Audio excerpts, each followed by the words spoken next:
joining us and being a part of the inaugural A New Coffee Industry event. My name is Safar. Let's make sure I get my name right. My name is Lee Safar, and together with my team, the speakers and the sponsors of this event, we're really proud to bring you this inaugural event. Over the next 3 days, we're going to be exploring what industry is and how it's been affected and formed through the coronavirus pandemic. I personally feel that this has been a long time coming. I feel that this was the stress test that lifted the veil on all the things that have been broken in our industry for some time, and it's forcing us to look at what's been exposed.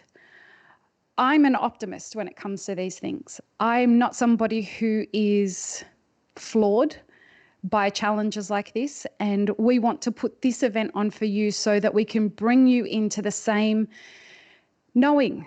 We want you to be aware of what the reality of the situation is, in the hope that the more informed you are, the better able you are to make decisions that are in alignment with the value system that you hold. What has happened with us, I'm going to use an analogy throughout the next 3 days, the analogy of a dragon. Map It Forward has been talking about the coronavirus pandemic since early February. And I want you to think about it in the sense that we saw a dragon coming from a long way off. And we were trying to tell people about this dragon that we thought that was coming. Some people thought we were crazy. People think I'm crazy at the best of times, so that's fine. But other people thought, maybe there's something to this. Let me just check to see if the dragon's coming. The majority of people kept along in their own path, and I can understand why that would happen. But the reality of this situation, as we see it today, 2 months on, is that most people are looking up at a dragon, not realizing that the dragon showed up, breathed fire all over their wooden house, burnt it to the ground, and they're still looking up at this dragon in awe of the fact that they're looking at a dragon, completely unaware of the reality of what's happening around them. And that's the situation that we find ourselves in the coffee industry today. Our value chain has been ripped apart, and trying to understand the reality of where the situation stands right now is the challenge that we face. We've had close to 700 people register to be a part of this 3-day event, and it's still counting. And we have had hundreds and hundreds of questions about this information that we're going to be sharing with you. A lot of those questions are highly indicative of the state that people's mindset is in when it comes to sourcing, roasting, and leadership. And the questions as a group have been incredibly telling of how we as an industry are seeing this. Excuse me. One thing that we keep seeing is people asking us, is the industry going to go back to normal? I'm here to tell you, friends, the old normal doesn't exist anymore. And that's not a terrible thing. We're in a new normal now. And this provides us with immense new opportunity. Is it going to be difficult? 100%. Is it going to be challenging? Absolutely.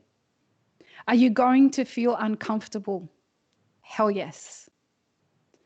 But this is the time to figure out whether coffee is really for you.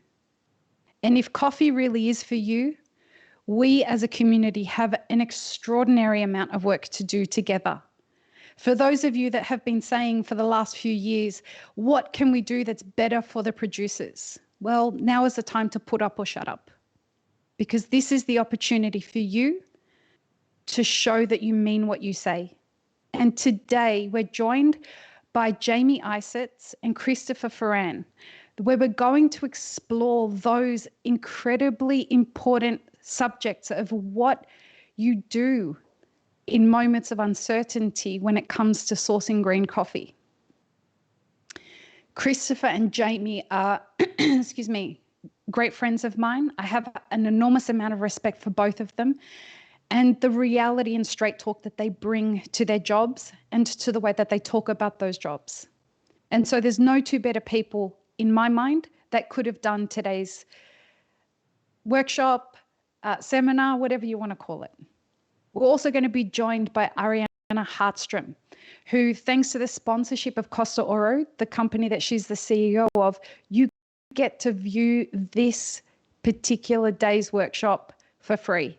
So massive gratitude to Ariana. And at the end of this 3-hour session, we're going to have a question Q&A with Jamie, Christopher, and Ariana. Tomorrow, we're going to be talking about the uncertainty in roasting. And we're going to have Ann Cooper and a great conversation with Stephen Green from Mill City Roasters, who is the sponsor of tomorrow's event. And on Thursday, we will have myself running leadership, a leadership workshop, and Kira Kennedy, the CEO of Baratza, who sponsored that day's event, will be joining me. I sincerely hope that when you leave this event, you're no longer standing there looking up at the dragon and in awe of that dragon. I hope that you've just accepted that the dragon is here and that we have helped you get into a mode that allows you to start kicking into action. Peace, love, and peanut butter, friends. Have an amazing 3-day event. Thanks for joining us.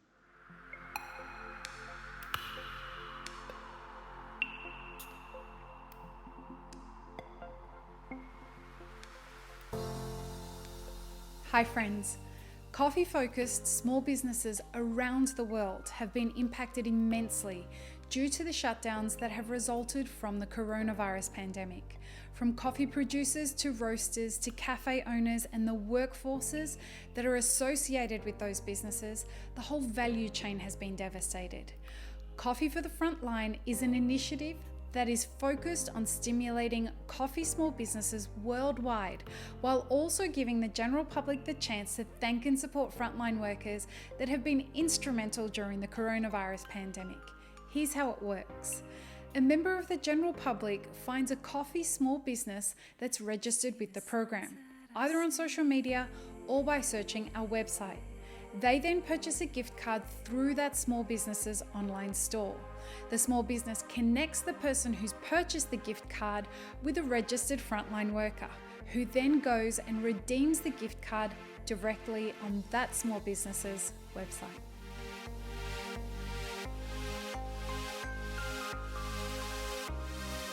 Hello again.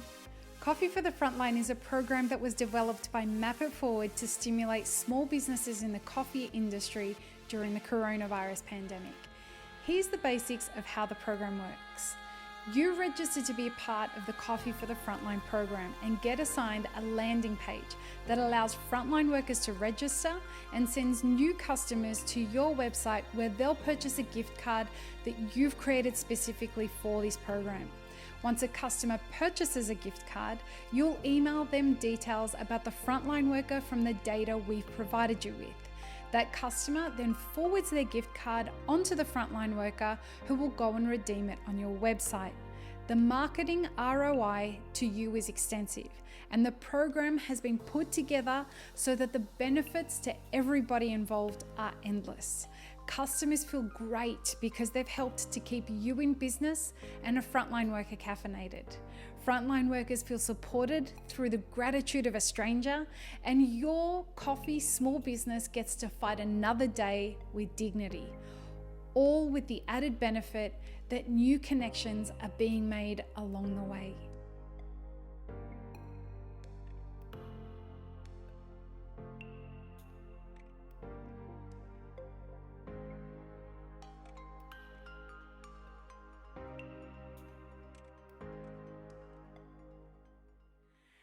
See the signs that I say.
Welcome back, everyone. We're here to get started on the first of three-hour presentations. Today, I'm proud to introduce Jamie Isetts from Merit Coffee and Christopher Feran from Phoenix Coffee. And we're going to, over the next 3 hours, be talking about managing uncertainty as a coffee buyer. I'm proud to introduce the two of them to you, and you're in great hands with them. Jamie and Christopher, over to you. All right, get started. So we're live, back to managing uncertainty as a coffee buyer. Sorry for the false starts, guys. I'm Jamie Isetts. I'm the director of green coffee for Merit Coffee. We're based in San Antonio, Texas. We're a roast coffee for wholesale accounts and also direct-to-consumer e-commerce. And we also have our own Merit cafes. We have 10 locations in a few different markets in Texas. My name is Christopher Feran. I'm the green buyer and director of coffee for Phoenix Coffee in Cleveland, Ohio. We are a roaster retailer with e-commerce and 5 cafes located throughout Cleveland. Today we're going to be talking to you about uncertainty, specifically managing uncertainty in our roles as coffee buyers. We're going to be talking about some of the tools and strategies that you can use in normal times, let alone times of coronavirus. Oh, good. Well, now my computer has frozen. While we get this going, let's see here.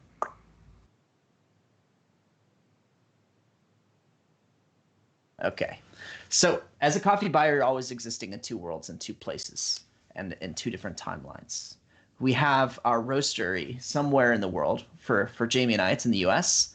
And coffee, by and large, does not grow here. We have to get it from somewhere else. So we're thinking about where coffee is grown and where coffee is roasted. And there's going to be a time lag as well, because it takes coffee some amount of time to not only be harvested and processed, but then shipped and stripped and arrive to us in our roasteries. So we're always looking forward from the time of harvest towards roasting.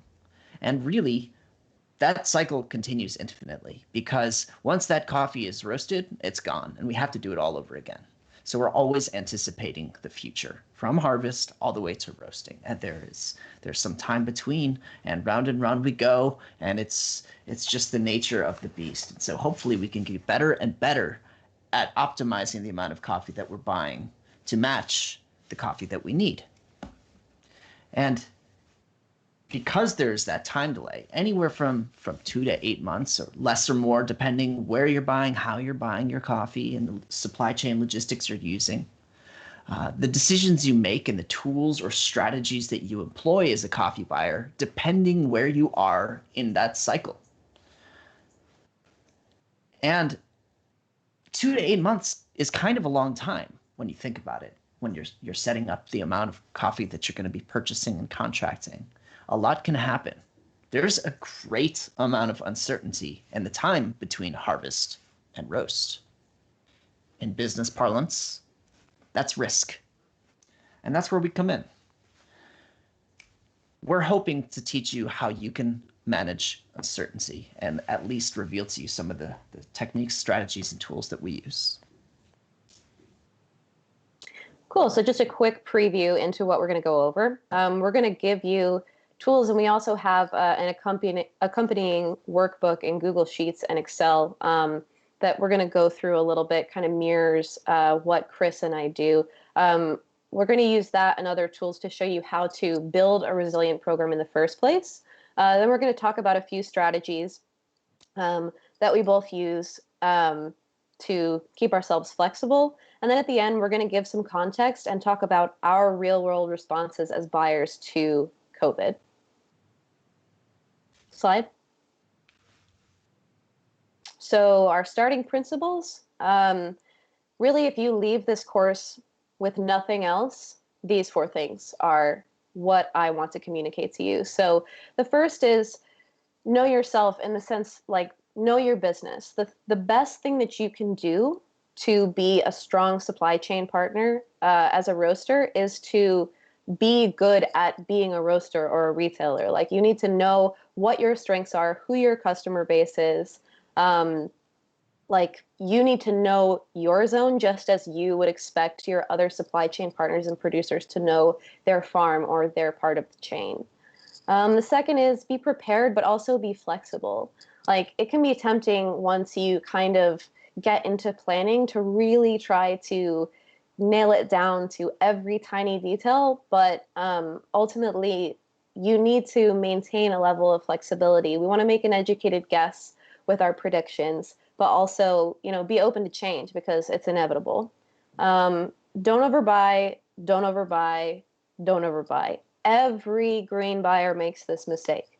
It's especially difficult when you're dealing with strong relationships because you want to buy as much coffee as you can from the people that you believe in. But trust me, taking it slow and building it over time is going to make things stronger, and it's going to put you in less of a position of risk.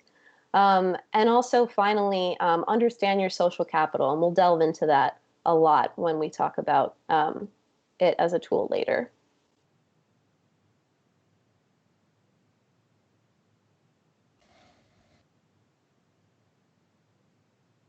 So let's get into our tools. So first things first, we need to make a forecast so that we can understand where we're at and make those forward predictions. So the first place that you need to start if you're making a forecast for your company is to identify your product line. So this is understanding the profile, what kind of coffee you're buying, who you're selling this coffee to, and any price limitations that you might have. So here's a little snapshot of the tool that we're going to share with you guys along with this workshop.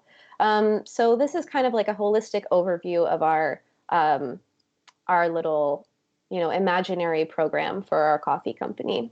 So there's 3 general tiers. We have some kind of mock-up green costs and cup scores and our target customer for each one. Our top tier is sort of like an exciting single origin with maybe some less approachable flavors. Our second tier is sort of our workhorse, like a blend that has kind of the best of both worlds. And our tier 1 is our foundation. That's going to be probably our most price sensitive, just needs to be like a clean, approachable coffee.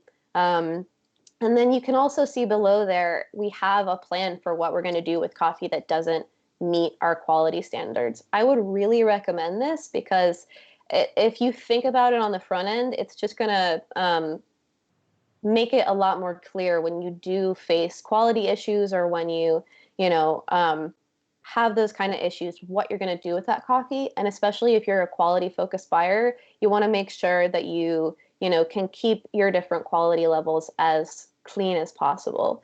So down below that, we've taken our different product lines and just laid them out into a spec format. So you can see that the 2 single origins, they make up percentages of that central blend that's in our tier 2.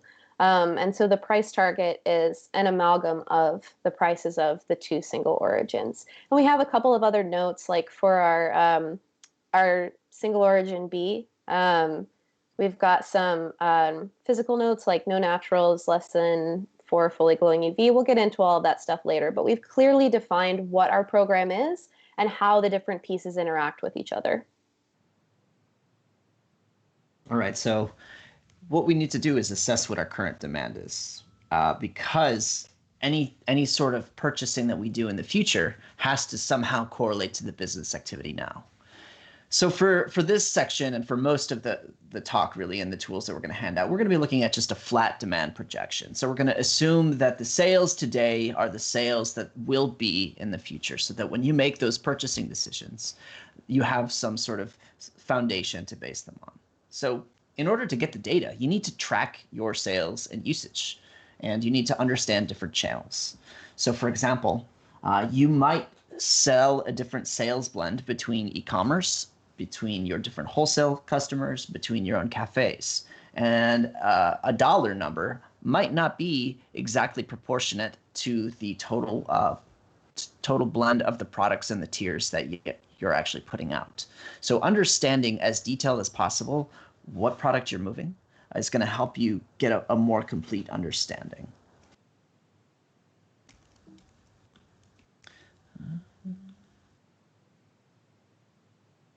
continue to have issues with this here. But after that, we move into projected demand.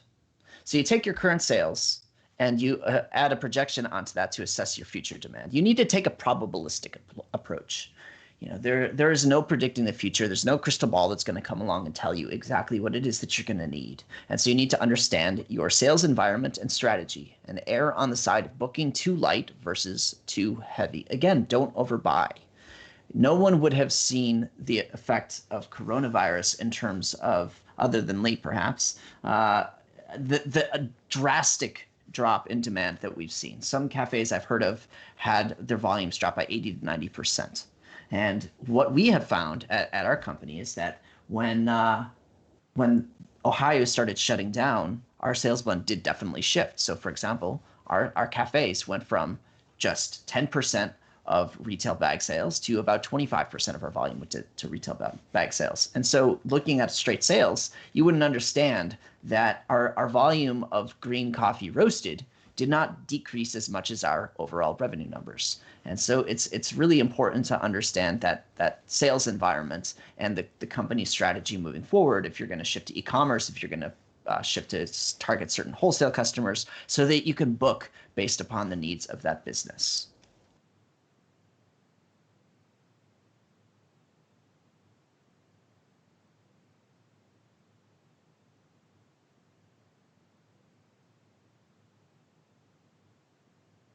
Okay.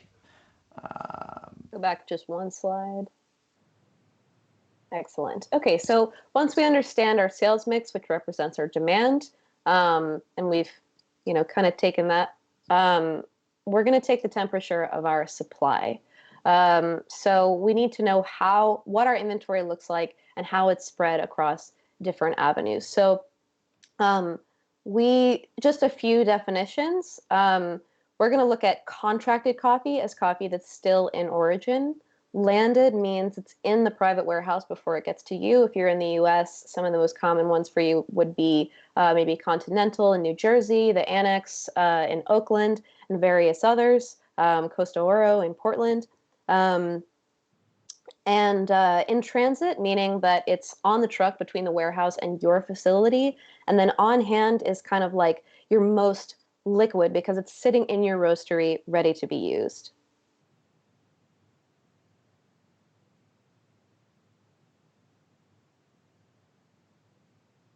And you can see in the next slide, we've kind of mocked up a sample supply for you. We've got several different coffees and what spec they meet, and also how many bags or pounds are in each section. So this represents kind of our position. It's important to know, just like if you're running a business, it's important to know how liquid your assets are, like how quickly you could be compensated for them. It's sort of the same with coffee. Like contracted is our least liquid because we can't use it as quickly, whereas on hand it's literally on hand. It's right in our warehouse. We could roast it right now.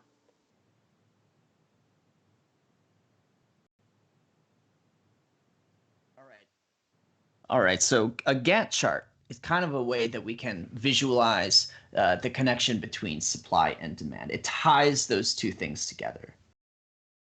Specifically, when will I run out, and what do I need to buy and when? It's giving us a runway.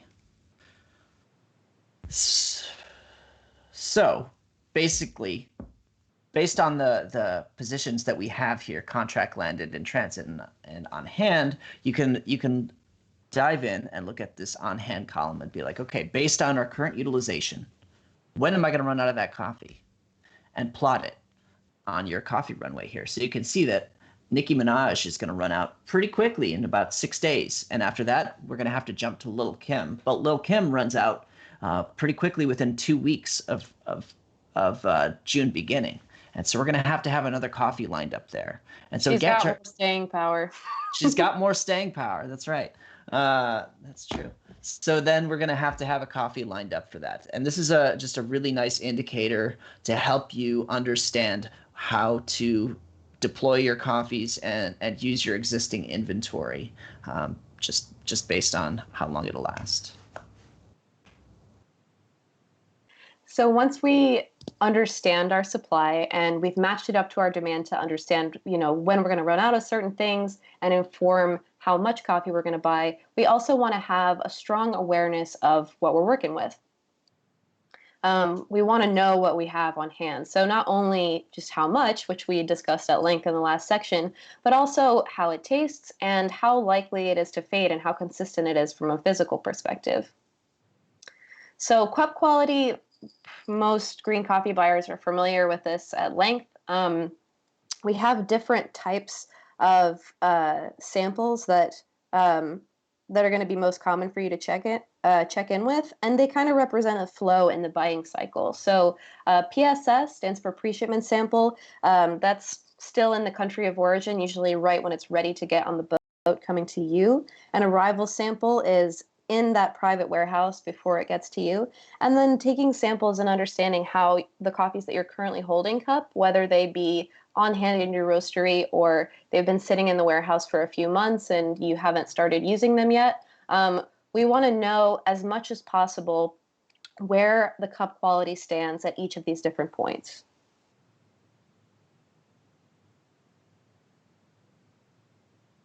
Okay, so in terms of physical indicators, there are things that you can do to look at the coffee that you're currently holding, as well as any coffee that you might potentially be sampling, to get some sort of indicator of how long the shelf life of that coffee is. Because again, if the shelf life is longer, and you know that you're going to be sitting on it for a while, it's a safer bet than a coffee that tastes great now, but it's going to fade really quickly over the course of 2 or 3 months. You might want to buy a smaller position of that type of coffee, or maybe not buy it at all, depending on your sales environment. So green grading is very important. I use the SCA standard for green grading analysis. I don't know if you use something different, Jamie, but that's the accepted standard for most importers in the industry. So, same page. Yeah. Check your moisture content. You're looking for a percentage here to determine, is it above 12%? There's a high correlation between coffees that have high moisture and probability of fade. Every company has their own targets for moisture content. Mine happen to sit between 10 and 10.5% is the moisture I'm looking for in most coffees. Again, lots of caveats in coffee. And correlated with that is water activity. How tightly bound is the water contained in those seeds? And again, everyone's going to have their own sort of target ranges. Mine sit between 0.45 and 0.55. You're looking for, regardless, you're going to be looking for a water activity below 0.6. Anything above 0.6 is likely to have microbial infection or the possibility of contamination by toxins. Density is another useful strategy. The more starting material you have in your green coffee, the slower the rate of degradation. Seems pretty simple.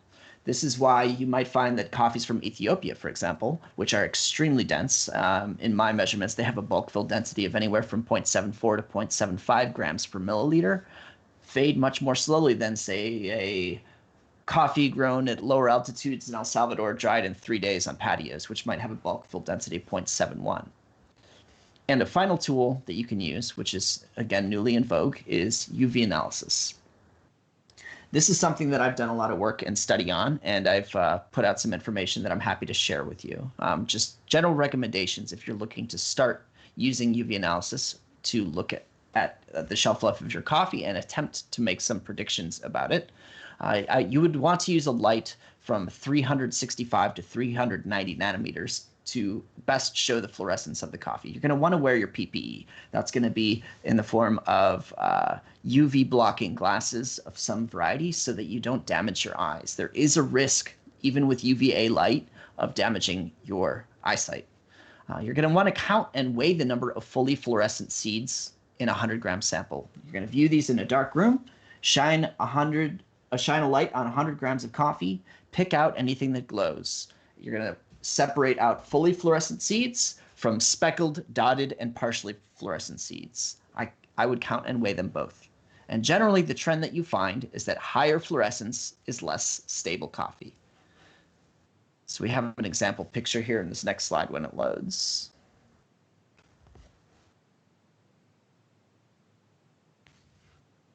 All right. So you can see in the top, we have some fully fluorescent seeds here. We've got 1, 2, 3, 4, 5, 6, 7, 8, 8 fully fluorescents, and then some speckled and dotted. And in the bottom, we've got a whole disco. I did treat the bottom one especially to induce fluorescence for the purpose of this demonstration. But from this, you could very clearly see that the coffee in the bottom has a higher rate of fluorescence. It is more likely to fade faster than the one on the top. And that's all I'm attempting to illustrate here. And again, we can provide you more information on that at a later time. And in general, a rule of density, your moisture content, water activity, UV, and your process to understand your total shelf life. And these are things that I keep track of in every sample that I receive. And again, here are the recommendations that I use personally for my coffee buying for coffees that are intended to have a long shelf life, being defined as lasting longer than 8 months from landing and hold up without significant loss of quality. And this is assuming that your storage conditions are good. You're not keeping your green coffee in a humid environment or extremely hot environment. General 60% humidity, 60% degrees Fahrenheit is pretty nice. Anything below 80 will probably do fine, especially if you're in Grain Pro and you're responsible about the inventory that you're holding at any given moment.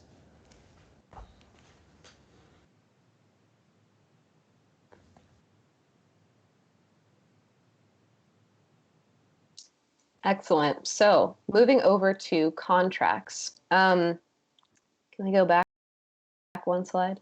There we go. Great. So a lot of people, it can be easy to kind of take the document contracts that you get for granted a little bit, because ideally you want to establish trust with whoever you're working with anyway. But contracts are really important for risk management because they are the perfect opportunity to just make sure that everybody is on the same page way before the coffee is in your hands. So every contract should have who the vendor is and yourself, how much coffee you're going to get and what coffee it is, what units it's going to come in, the price, and obviously your signature. So another especially important item for risk management that is in every green coffee contract is the sampling terms. So you'll usually see it expressed in a few different ways. SAS stands for subject to approval of sample. And you'll usually see it expressed like SAS/offer, SAS/PSS. And basically this defines which sample you can approve or reject the contract against. So especially with a lot of forward contracts, which we'll talk about that and define it a little bit after this, you're mostly going to see SAS pre-shipment sample, meaning that you as the roaster will get that pre-shipment sample, cup it out, and if it's not up to your standard within a reasonable calibration with whoever's selling you the coffee, you can reject it, and the contract's either nullified or they have to replace the coffee.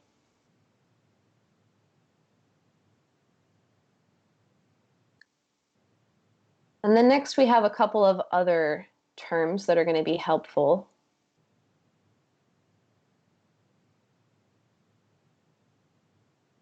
There we go. A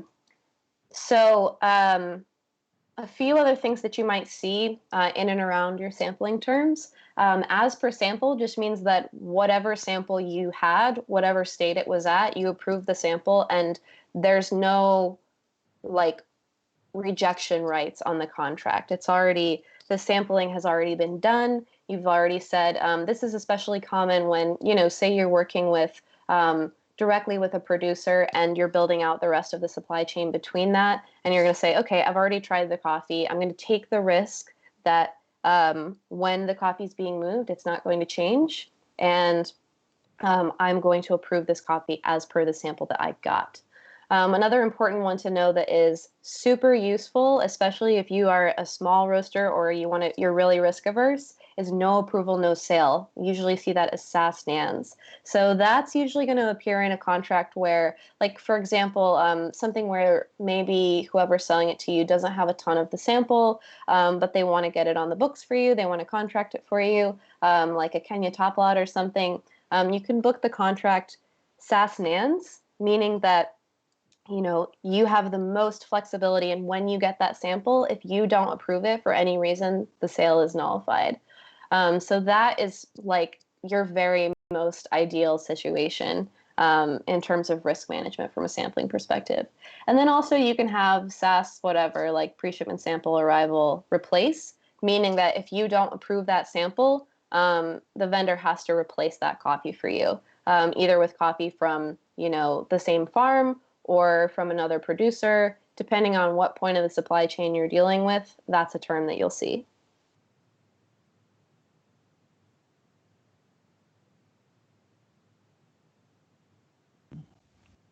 Sorry about the delay here, y'all. Just having some lagging issues with the computer as we go through this.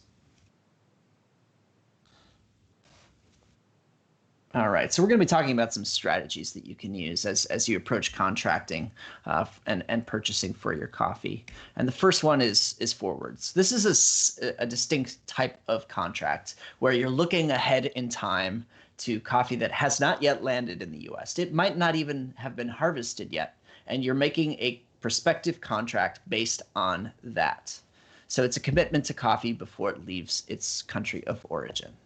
And so in general, it's recommended to buy less than 100% of your forecasted needs of forwards. Forwards can place an undue burden on the supply chain, especially depending on the type of contract that they are, because there are financing costs associated with that coffee and that contract as it passes through the supply chain. Someone at origin needs to purchase the coffee, which is usually an exporter or a mill. It needs to be milled, it needs to be transported, protected, it needs to be financed when it goes on the shipping container and moved to the US. And all along the way, it's accumulating costs prospectively because you purchased it. So you need to be sure that that is something that you actually have room for. Again, don't overbuy. So understanding shipping schedules, financing, and carry costs is going to be really important when approaching your forward contracts. It's faster generally to move coffee from Brazil than it is to move coffee from Sumatra or from anywhere in Latin America, really, compared to Africa. It's closer. And you also have much, much more activity in terms of shipping lines. And so it's easier to find shipping schedules around the time of harvest. So you're going to want to start slow with new projects as you're approaching forwards, or get ready to take a quality hit. I as a younger green buyer, was very excited about meeting new producers and wanting to engage them and develop a long-term relationship with them, and didn't really understand that expectations for harvest might change. Weather can dramatically impact a farm's yield, for example, or there might be political unrest or something else. And you also have the fact of life that quality doesn't always live up to what you hope. And so you want to be sure that you are measured in your approach and you're responsible in committing to these forwards. You need to understand when you write the contract if it fits into one of the types of contracts that Jamie just talked about. Is it a SAS replace, for example? Are you going to be committing volume to that producer in some form, even if it's not the coffee that you talked about? Or is it a SAS Nance? Are you just going to essentially leave somebody in the chain high and dry? That's a risk that you can take. But if depending on a new relationship, that might not be a risk that you want to take. Maybe you want to help mitigate some of that burden. But again, that's shifting risk to yourself. How do you manage that? So you're going to reject coffee based upon the terms of the contract if you do reject it at all. So depending how you write the contract will determine your rights of rejection. And so in general, if you're like me and you want to help absorb some of the risk from producers, you're going to create places in your lineup for old coffee, quality misses, experiments, etc. Whether that's a dark roast, whether it's some sort of donation line or some sort of at cost model for certain types of customers, finding a home for coffee is good. We keeping coffee moving through the supply chain is just like keeping cash moving in an economy. It keeps all the parts functioning and lubricated.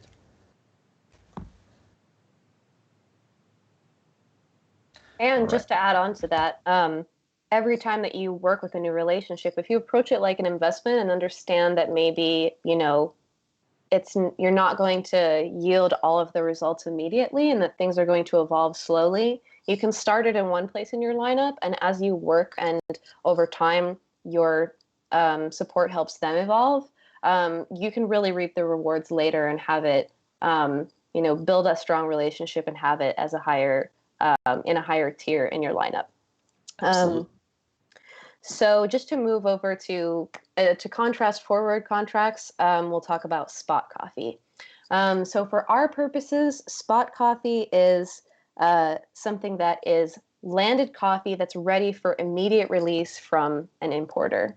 So usually, especially if you're a smaller roaster, this is going to be direct communication between you and an importer who's already holding the coffee. So spot coffee, a lot of people feel that spot coffee is kind of antithetical to relationship building, but I think that's really not true, because spot coffee helps you mitigate risk and it helps you be a better partner to the people that you are booking your forwards with. So like, for example, in my sales forecasting, I leave about 25% open for spot coffee and experimentation. And so, yeah, it can also be really helpful for filling rejected coffee. Maybe your sales forecasts were more than expected. And in general, it's just going to give you a cushion for uncertainty if you need to contract low. It can also be a really good opportunity to experiment with less risk. Maybe say you buy the coffee spot 1 year, and then the following year you visit that origin, you meet the other players in the supply chain, and you're able to make a stronger commitment. All right, so then you have optimizing, which is trying to find the sweet spot between forecasting and your forward contracts, where you're ideally contracting less than 100% of your anticipated needs forward, and you're leaving room for spot coffee, but there's a sweet spot there. So you can optimize and your placement of coffees in your lineup, whether they're forwards or they're spot, based on how they perform. If they're lower moisture coffees, they might shrink less, or if you're going to roast them lighter, they might shrink less. Over the life of that coffee, if you're buying 100, 200, 300 bags, you might need less coffee to yield the same amount of roasted coffee. Longer shelf life attributes might mean that you could buy a bigger position, which might mean that you can bulk that into a cheaper price per pound. It also might mean that you can utilize it in different places, in different tiers. If your coffee is likely to fade, you might mean that you want to buy a smaller position or roast it sooner. And so it's going to become really important for you to understand shipping and receiving times and the conditions at ports and everything else, so that you can optimize when that coffee is roasted as soon as possible upon arrival. So in times of uncertainty, opt for coffees with longer shelf life. Why? Because they're more robust. You might be sitting in a place right now where your demand has fallen 50%. And so coffees that you thought were going to last for 1 month are suddenly going to last for 2 or 3 months. You don't want that coffee to fade. And so it's ideal to buy coffees with a longer shelf life. Booking smaller positions, especially in forwards, is very helpful. There's a lot of coffee sitting in the US right now. Shifting more of your supply from forwards to spot can alleviate some of the uncertainty and help mitigate the risk that you're facing. And diversifying your imports is really helpful. This crisis is not going to hurt just roasters and retailers. It's also hurting exporters and importers and our other supply chain partners. So by moving risk around, you're helping to alleviate the burden rather than putting all of your eggs in one basket, so to speak, if that importer is to close or get acquired or something like that. That way you still have coffee coming in from some different channel.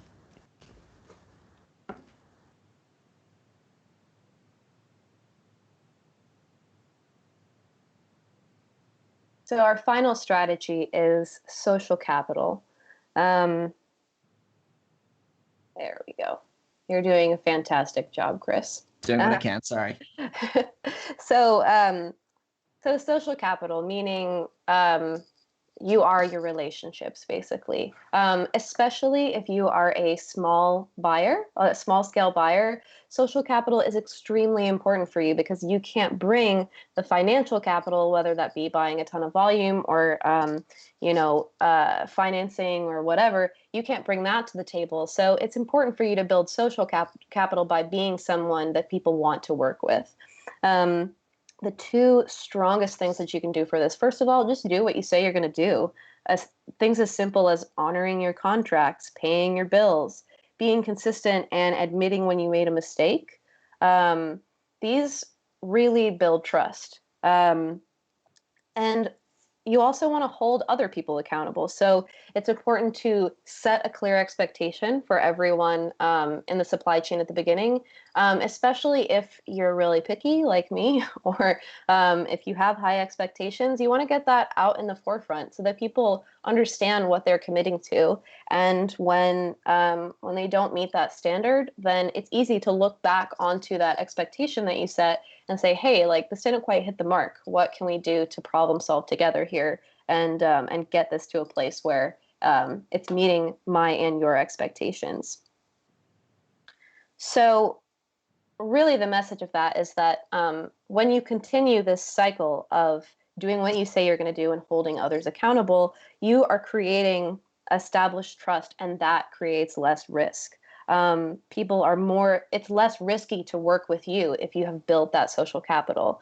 This doesn't just apply to producers. Obviously, this is anyone in the supply chain. So it's super important to build this kind of trust with the people who are importing and exporting your coffee, people who are financing you, milling the coffee. Every supply chain is a little different, but, I think this is just good business practice in general. So a lot of people have asked me how I can continue to conduct buying without being able to travel to origin. And something that I like to highlight is that I don't just communicate with the people I work with at origin in person. That's a huge piece of the puzzle, but I can't be there all the time. It's just impossible. And so having strong communication year round really maintains that flow, that dialogue, and adds to the safety net. And yeah, like the more that you have built that trust and the more that you're a known quantity, and also if you've set clear expectations, it's a lot easier to resolve problems when they come along. I mean, even if everybody does their part, like it's a miracle that any green coffee makes it from the farm that it's picked on to a roaster in an importing country, tasting the way it does. Things happen. And if you've built that social capital, you're going to get to a solution for a problem a lot easier and with a lot less, emotion. And finally, when you have social capital, when you've built a relationship with somebody, you're going to be on the same page in terms of quality. They're going to be calibrated with the profiles that you need. Maybe they'll understand what you need better than you do yourself. And also, if people enjoy working with you, or if they know that you're going to bat for them as well, they're going to feel that goodwill towards you, and they're going to want to give you the best of what they can offer.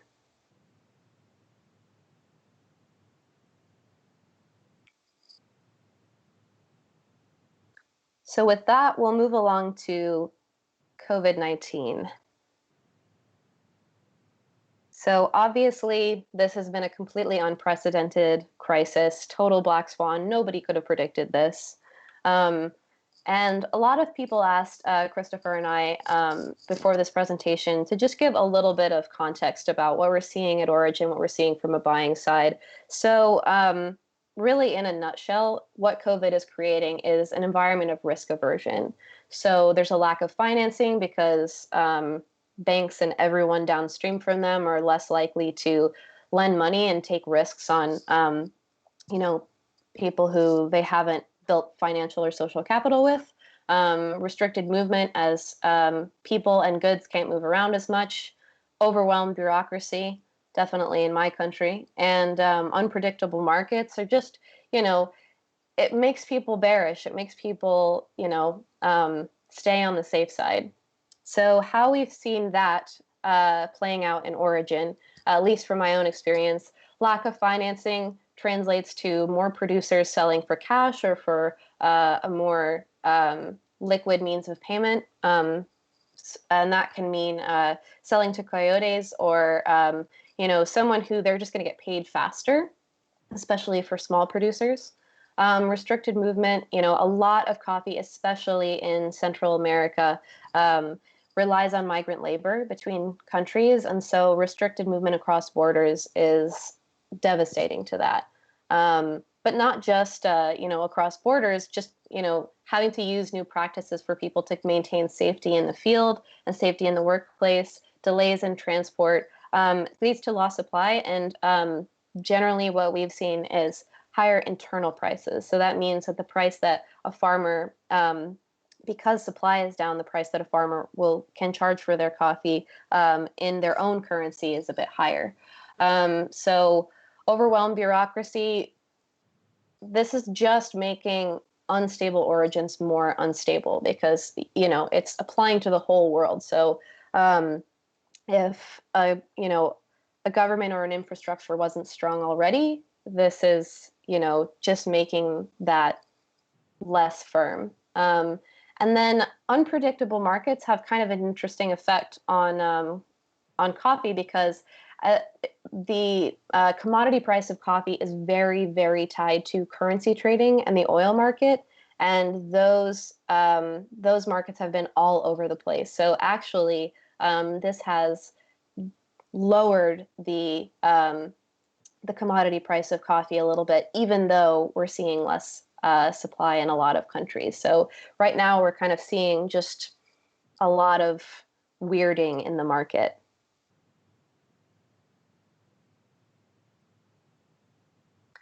And then as buyers, if you are a roaster or a green buyer for a roaster watching this, you'll be quite familiar.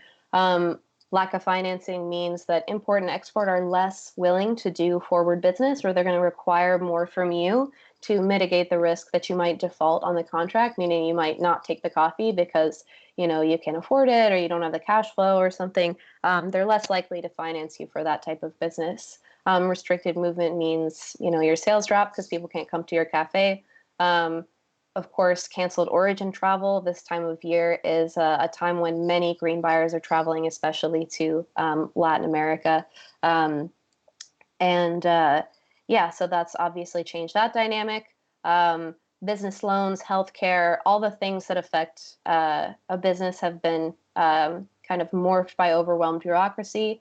And, just a confusing economic environment in general is creating a lot of unpredictability. All right. Now we're getting to the part where we talk about how COVID impacted us and our companies and how we responded to that. So at Phoenix, it was, I believe, March 14th. I was getting ready to check into my flight to go to Oaxaca, where Jamie actually was.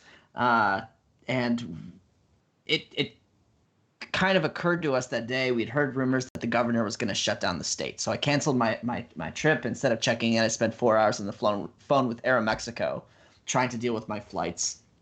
And, this couldn't have arrived for us at a worse time. We are in Ohio. We definitely experience winter, and the seasonal effects on coffee are very strong. Generally, in January and February, we would see our sales at our retail stores drop by 20 to 30%, and wholesale would drop by as much, if not more. So we rely on a sales rebound in March really to make us whole and to pay down our line of credit as we head into summer and slowly build up our cash reserve over the course of the year. And instead, we had to face this decision about whether or not to shut down our cafes. I'm kind of in a fortunate position because I not only oversee the green purchasing program for the company, but I also oversee product and strategy. And so that inherently will inform the decisions that I make in one or the other. So for example, if I know that we have a coffee coming that has a very long shelf life, I might not feel as compelled to really push the gas and drive a lot of coffee sales.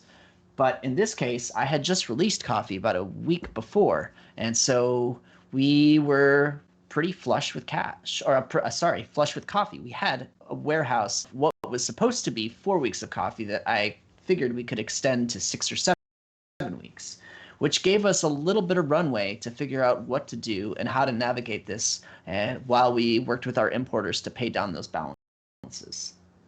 So we did what you had to do. We had to use our tools, know our supply and our demand. And like I said, the makeup of our sales blend changed. We're no longer an experience business. We think of our retail stores as places where people go to have this special interaction with the barista and to have a really nice cup of coffee in a great environment with some good music. But now we're just kind of a specialty grocer. It's a different way to orient ourselves to the marketplace. So before the crisis, 10% of our sales at a retail store was retail bags. In the midst of the crisis, it was up to 25% of our sales. Our e-commerce was up 2,000%. Our margins might have been smaller, but let's say, for example, you have a customer who bought a 12-ounce cup of coffee 4 times a week before, and now they're coming in the cafe and they're buying a 12-ounce bag of coffee once every 2 weeks. Technically, that customer is consuming twice as much coffee on a gram basis than they were before. And so, in total pounds, we're roasting as much coffee, even if sales are down. So sales might be down 50% in terms of total revenues, but your roasting volume might only be down 30%. So that's less money coming in, which is not great, but you still need to navigate that and bring in coffee because you have to have coffee to roast. And that's where touching back to knowing who you are comes into play. You have to know your company values and your mission. You have to know your personal philosophy as a buyer and your own appetite for risk, which hopefully means that you have an understanding of your risk. And you have to know your relationships. For me and for Phoenix, relationship buying is fundamental to what we do. And so we had to make decisions in the lens of those relationships. So we focused on preserving the volume where we could. We didn't want sales to go down any further. So we put our marketing efforts into driving volume so that we could keep coffee flowing through the supply chain. Retail, wholesale, and e-commerce channels all included. After about 2 weeks of going on, I ran new forecasts modeling flat volume, so 100% of our current sales. I also ran one based on our 2019 sales numbers, and there was a huge gap between them. So I ran variants based on 50% of last year and 75% of last year to give me just different pathways for understanding how much coffee I thought that we were going to use. And based on that, I sort of made a gut decision, a probabilistic decision, and decided that we were going to be okay, because typically 20% or so of my book is reserved for new relationships.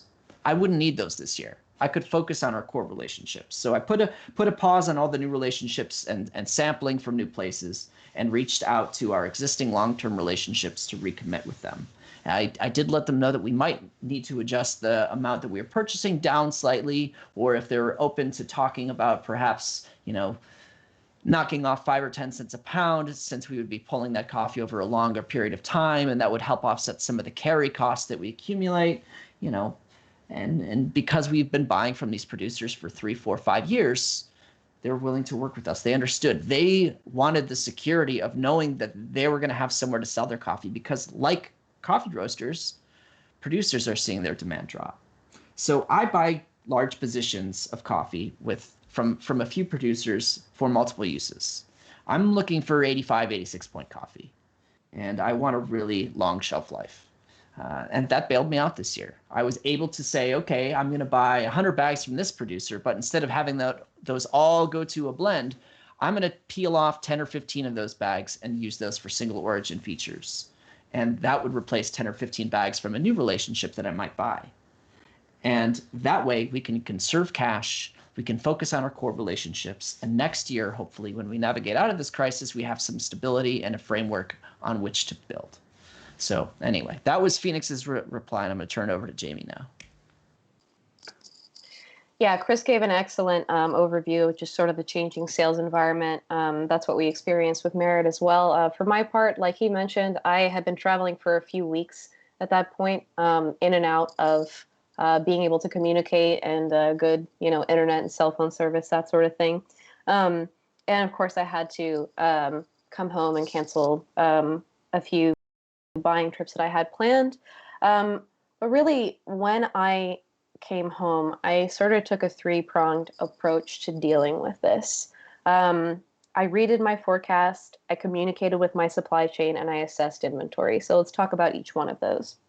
So redoing my forecast. One of the first things I did at the beginning of this crisis, even while I was still in Mexico, at my team, and we made an educated guess on how long and intense we thought that the impact was going to be. Ultimately, nobody really knows, nobody really knew, but we decided that we were going to see the same status quo drop in sales and sales mix until the end of June. And at this point, it was the middle of March. So I redid my forecast with that new projected demand. And I was so lucky because due to some space that I had for experimentation and plus a few failed projects that gave me a little bit of extra space and really just not overbuying, I had space for my existing contracts to flow into. And like Chris, really my main focus throughout this entire thing, like the main mission that I had as a buyer was to be able to maintain the commitments that I had made to producers that I'd been working with already. So once I had kind of my new plan, I also, kind of broadened the definitions for my product lines. So I was a bit more flexible on price and profile. Generally, how I like to plan our buying is I start with the top, like I start with the top tiers. And when I have quality misses or when, I have a delay or something goes wrong, I budget to allow for that to flow into my tier 3 because that coffee just needs to be like a solid, consistent coffee. So I have that in my program, I have that kind of built in price wise to be able to do that. And so because I had that space open, most of my relationship buying really focuses on higher quality coffee, and I was able to maintain a lot of my strongest relationships, really all of them, luckily. Still left plenty. I left as much space as possible just to have a cushion. So like I said, I normally leave about 25% of my forward bookings open to fill the spot or, to move things around. And this time, right now, I'm at about 10%. And if I need to fill a spot coffee, then that's what I'm going to do. And just like also, going back to that being flexible, I have a few contingency plans floating around in the back of my mind. Like, for example, the coffee that we use as our milk-based espresso is one of our most foundational products. And I have a lot of it booked forward that I plan on taking. So if I need to bring in that coffee, roast it differently and use it for a house coffee this year, I will, so that I can maintain the relationship. So step 2, I communicated with my supply chain. So I took a look, with my new forecasts at all of my forward bookings. And like I said, my focus was how can I use what I've already committed to fill everything that I need and not have to back out of anything. So, I listed the changes I need to make, the, things that I needed to get with all of my supply chain about. I confirmed the copies that I still wanted to buy, and I gave everybody a company status update of where Merit was at. Really, the scenario is to continue to have that clear communication. It's part of building your social capital. When everyone in your supply chain, from producers to import, export, and everything in between, like if you could come to them and say, like, this is where we're at, that's part of, things change. You can't predict the future, but like, at least they know where you stand. And that's one less person that they have to ask and one less unknown that they have to deal with. And obviously, I checked in with everybody to see how they were being affected. So, just like most of my financing for import export, making sure that, like looking at delays in milling, really just seeing like if it was still going to be possible to move the coffees I needed and how much they were going to be delayed by the effect of the virus. So just like Chris, I focused on keeping a smaller on-hand par of my coffees just so I can keep that cash flow a little bit more flexible for all of the other things we need it for as a company. And I took a hard look at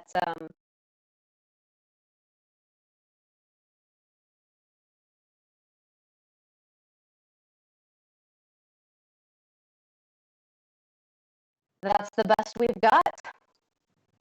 Yeah, I think we hit that point in the broadcast where we're gonna take a short break, and then after that we return with our Q&A.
Hi friends. Coffee-focused small businesses around the world have been impacted immensely due to the shutdowns that have resulted from the coronavirus pandemic. From coffee producers to roasters to cafe owners and the workforces that are associated with those businesses, the whole value chain has been devastated. Coffee for the Frontline is an initiative that is focused on stimulating coffee small businesses worldwide, while also giving the general public the chance to thank and support frontline workers that have been instrumental during the coronavirus pandemic. Here's how it works.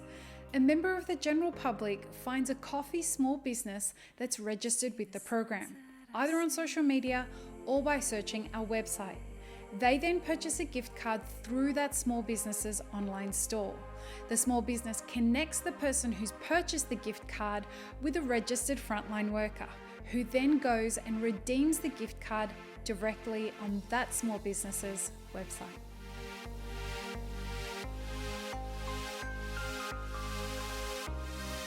Hello again. Coffee for the Frontline is a program that was developed by Map It Forward to stimulate small businesses in the coffee industry during the coronavirus pandemic. Here's the basics of how the program works. You register to be a part of the Coffee for the Frontline program and get assigned a landing page that allows frontline workers to register and sends new customers to your website where they'll purchase a gift card that you've created specifically for this program. Once a customer purchases a gift card, you'll email them details about the frontline worker from the data we've provided you with. That customer then forwards their gift card onto the frontline worker, who will go and redeem it on your website. The marketing ROI to you is extensive, and the program has been put together so that the benefits to everybody involved are endless. Customers feel great because they've helped to keep you in business and a frontline worker caffeinated. Frontline workers feel supported through the gratitude of a stranger, and your coffee small business gets to fight another day with dignity, all with the added benefit that new connections are being made along the way.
Okay, friends, we are going to just do one more audio test. And if my producer tells me that this is all fine and we are good to go, then we are going to continue with what is going to be a Q&A session. Once again, we really apologize about all the technical issues that happened this morning. Of course, we tested this a million times and everything worked perfectly, but in a real Tesla, Elon Musk situation, the day it all goes for showtime, it was a problem. So I think I'm getting a yes from my producer there. Thank you, Brett. And before we go forward, I just want to give a big shout out to Brett Turner, who has managed this situation in a very challenging situation like a champion. So thank you, amazing job. Now what I would like to do is introduce our new member that is going to be joining us throughout this to the discussion. Welcome to Ariana Hartstrom, the CEO of Costa Oro. Hi, Ariana. Hello, Lee. Thank you for having me. Oh, it's such a pleasure. It is a really interesting time for all of us. And I welcome back Jamie Isetts and Christopher Feran. I've been calling you Christopher Feran for about 3 years now, but we'll just blame it on my Aussie accent. It works. So we are going to, when we look at the hundreds of questions that came through for this this session right now, there are a lot of different kinds of questions that we received, and it was really indicative of how people are experiencing this pandemic. The way we're going to run the next session is that we're going to have a discussion between the four of us that's guided by a lot of those questions. And I want to hand over to you, Jamie, because you had a really interesting question come through, right? Yes, absolutely. So a question I really like that was submitted to us is, in this current climate, what is the new way of buying sustainable, and how is that going to change our buying structure and for others? So really, the thing about this question is, I think really none of the key principles about how we buy are going to change, but the way that we interact with them is. So going back to those sort of starting principles that we talked about in the presentation of knowing yourself, not overbuying, really it's not that the supply chain is changing, it's just that the level of risk is higher. So each of us in our different places in the chain are going to need to reassess and re-examine who we are and what our businesses are, and what our needs are, so that we can be the most responsible supply chain partner possible.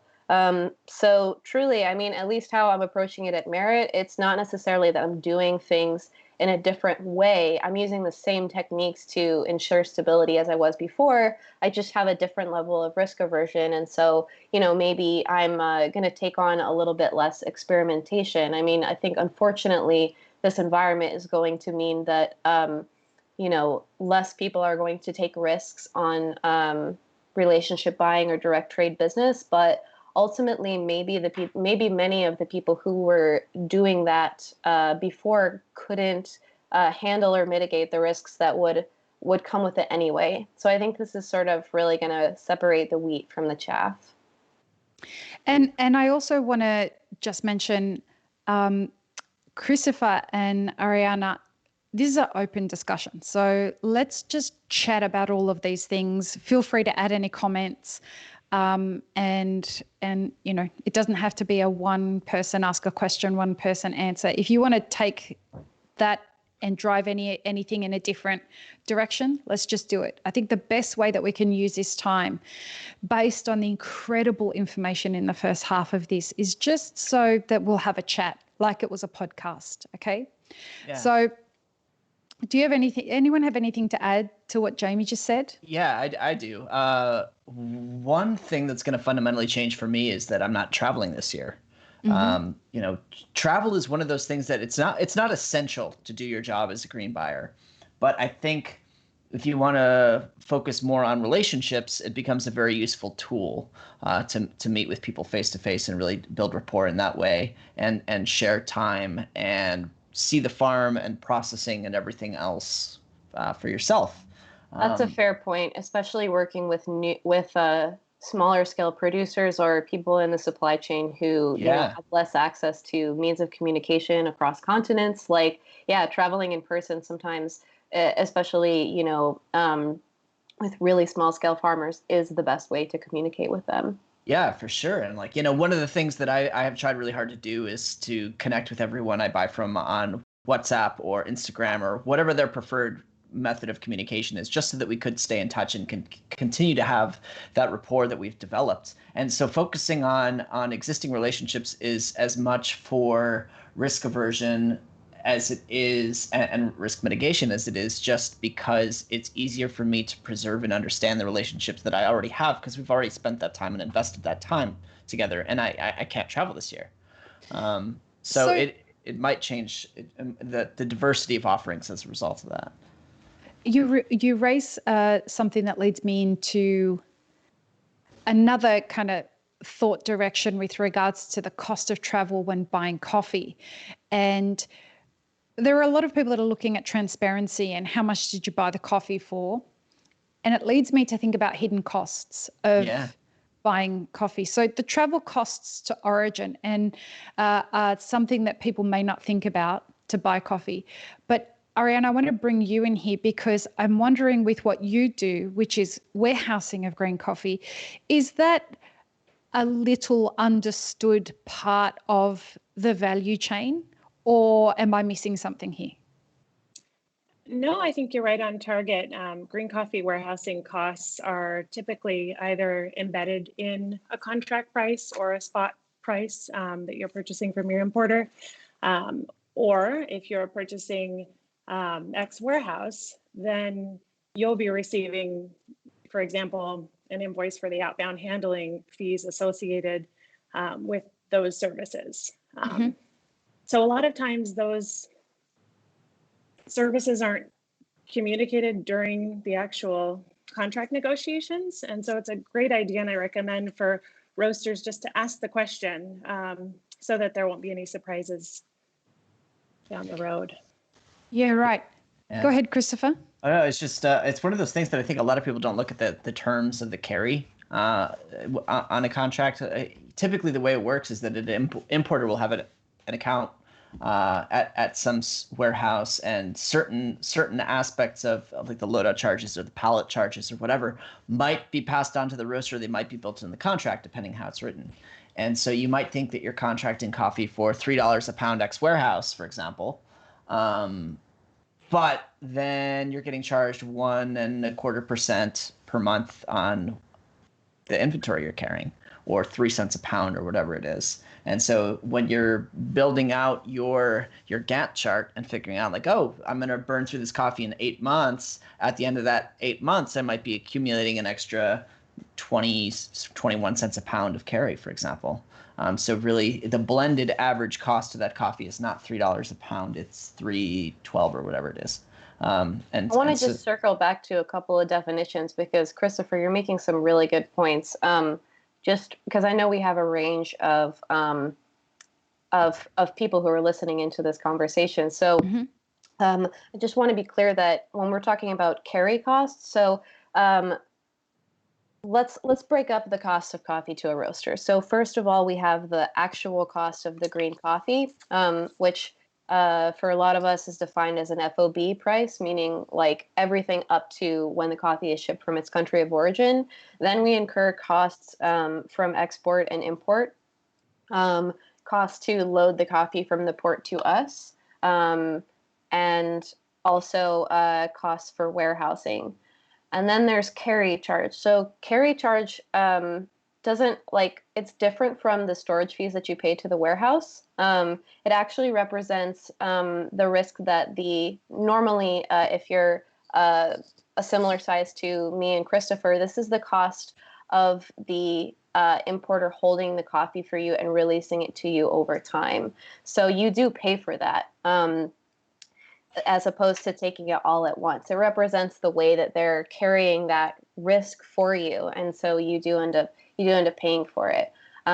So what I like to do when I think about my target cost for my different specs is I'm thinking about I think about it in terms of what is it going to cost to me when I have it on hand in my warehouse. So that means, all of those things, shipping from the warehouse. I understand, how different people that I work with are going to apply carry differently. And then I kind of normalize it all into a cost that makes sense for me and is my number. So sorry, just wanted to pause there and make a note. Yeah, you can actually exercise. It depends on your volume, of course, and the importer you're working with, but you can get what's called a blended contract where they spec out what they assume the length of your position is going to be in terms of time, so that they understand the financing that they're going to pay, and they can just give you a flat price of a coffee with the carry built in. And that can be helpful, especially if you are a newer green buyer, or if you just don't want to have to deal with a more complicated spreadsheet than is necessary. As somebody who doesn't buy green coffee and whose brain filled up very quickly from all of the stuff you guys were teaching us this morning, it begs the question, is this a good time if you want to learn how to buy green coffee? Is this a good time to start taking on board those challenges? Or is this a more challenging time to start learning about this? If you're already in the role as a green buyer, then you should. No, so you're a roaster, yeah. and you've decided, well, you know what? I am in trouble. I have to find a new way to save some money. And I keep hearing people talk about direct relationships. And I know I don't have anywhere to store my coffee, but I'm learning from this Mapper Forward workshop that I can store it at a warehouse. Costa has warehousing. So I want to explore this as an option moving forward. Is this a dangerous time to do that, or is this a good time to start thinking about doing that? It's a harder time to do it, for sure, just because there's less appetite for risk across the chain. There's less available trade financing from importers and exporters, who are the partners that we rely on. Jamie and I are not paying the customs agents, paying for the logistics cost to move a container on a ship. We pay import partners to do that.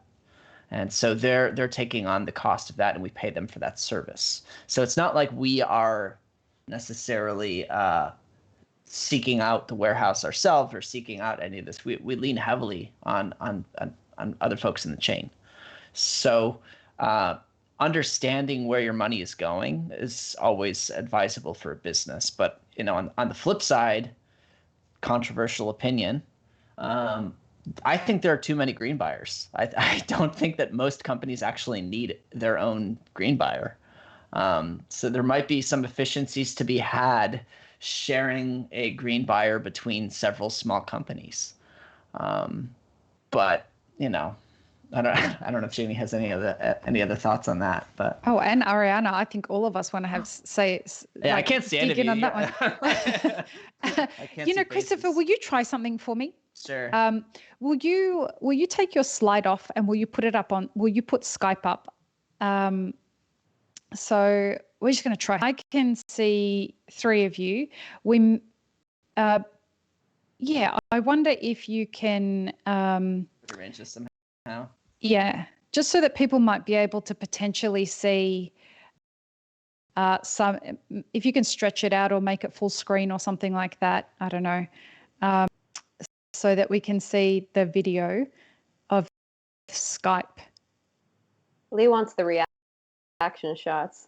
Oh, yeah, fuck, well, I'm having a hard time having this conversation and to avoid, So this is at least that way people who are watching actually get to see our faces, and you don't need to put the screen at the back. Okay. You just want the Skype screen? Yeah. All right, let's try this. Does that work? Hey, yeah, that's much better. Cool. I think, except we can't see you. That's the only That's shitty part totally about fine. it. I just think people would appreciate if we could, if they could see faces and stuff like that. So, going back to what we were talking about, I really appreciate that, Christopher. Thank you for that. And if you guys in the live chat can just tell us if you prefer this or not. We do see a little tiny bit of you in the corner there, Christopher. So just wave hard. So Jamie and Ariana, what do you have to say about Christopher's? We have too many green buyers. Well, I think that's one way to put it. I think you've been more PC. I think another way to put it is that just like with anything, and yes, this is very, very PC, but yeah, with anything that's where you have to learn based on experience, like it takes time to build your craft. So if you're getting into it right now, like, there is a lot to learn and there's no textbook you can pick up to learn it. And even if there was, it's so dynamic that it changes all the time. So, unless you're super willing to take on a ton of risk, like, because, you're going to be making the same mistakes that all of us have made, but in a more difficult environment. And also most beginning green buyers, that's not the only role. They might be doing literally everything in their company if they're a small micro roaster or run a cafe. So that's a lot of things to balance. My recommendation would be to, and really in any sales environment, to start slowly with buying spot coffee from people who are willing to communicate well with you and are willing to give you information. If you build them, start with as few coffees as possible and try to, like, honestly, the in the spreadsheet that accompanies this workshop, like, is probably a good starting strategy for any new micro roaster. And yeah, just like, don't bite off more than you can chew. And if you're doing that, like, if you're biting off more than you can chew, then yeah, maybe you're going to find yourself in a position where you're saying, like, I don't really need to be a green buyer. Ariana, what do you have to add to that? Well, I would just say, don't hesitate to be your house, even though, there's a little bit of we're slightly removed from the conversation on the onset. But if you do have a green coffee warehouse in your region, reach out to them.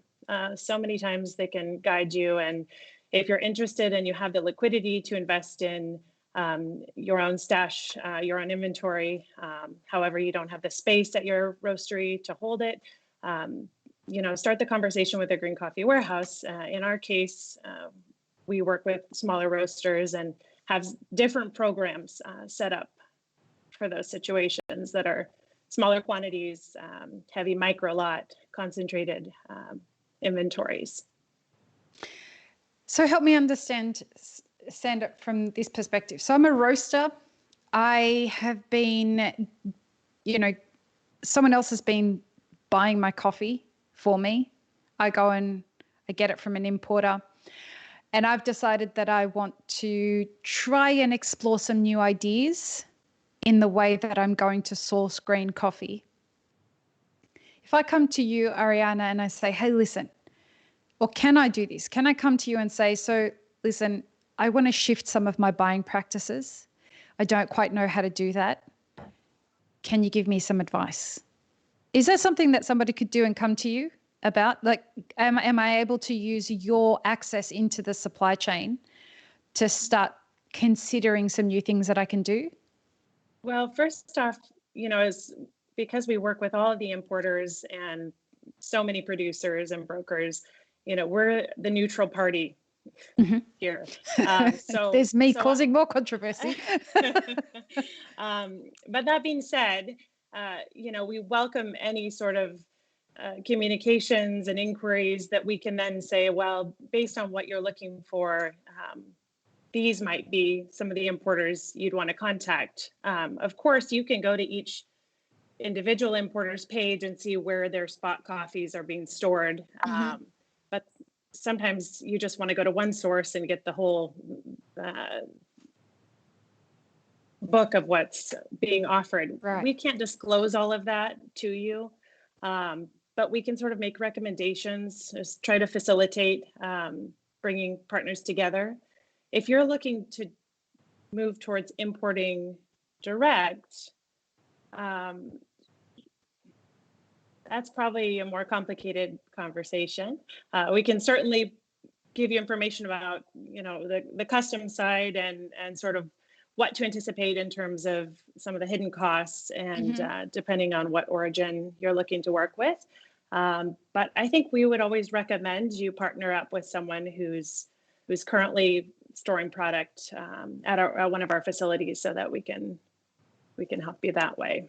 Especially at a time like this, right? Especially Correct. When the supply chain has been disrupted as much as it has been, and that there's so much risk aversion that's going on. Trying to throw yourself out there may be challenging. Well, and this is such a relationship business that if you can work with the relationships that are established and solid, and work with those folks that you can, build confidence with, and that's really going to be your best route, I think, during this time of crisis. Christopher? I just want to come back to Jamie. Go ahead, Jamie. Sorry. I just want to come back to a point of clarification. So a lot of people use the terms direct trade and relationship coffee interchangeably. So I just want to clarify how Christopher and I approach it, because our approach is very based on getting the best possible service and managing the risk. So when I think of direct trade, that means literally you or the person who is growing the coffee and selling it is you meet every step along the supply chain. You two are the only two parties who are involved.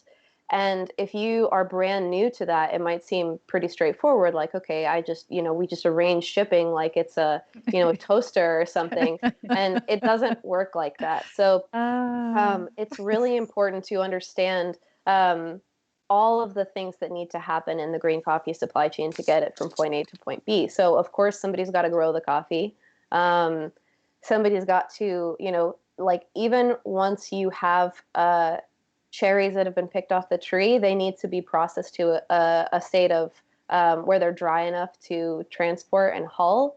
They need to be hulled. They need to be cleaned. They need to be moved in country to the port, shipped across the world to you, go through customs, because since it's a food product, like you can't just ship it like you can toasters, like a book or something. Yeah.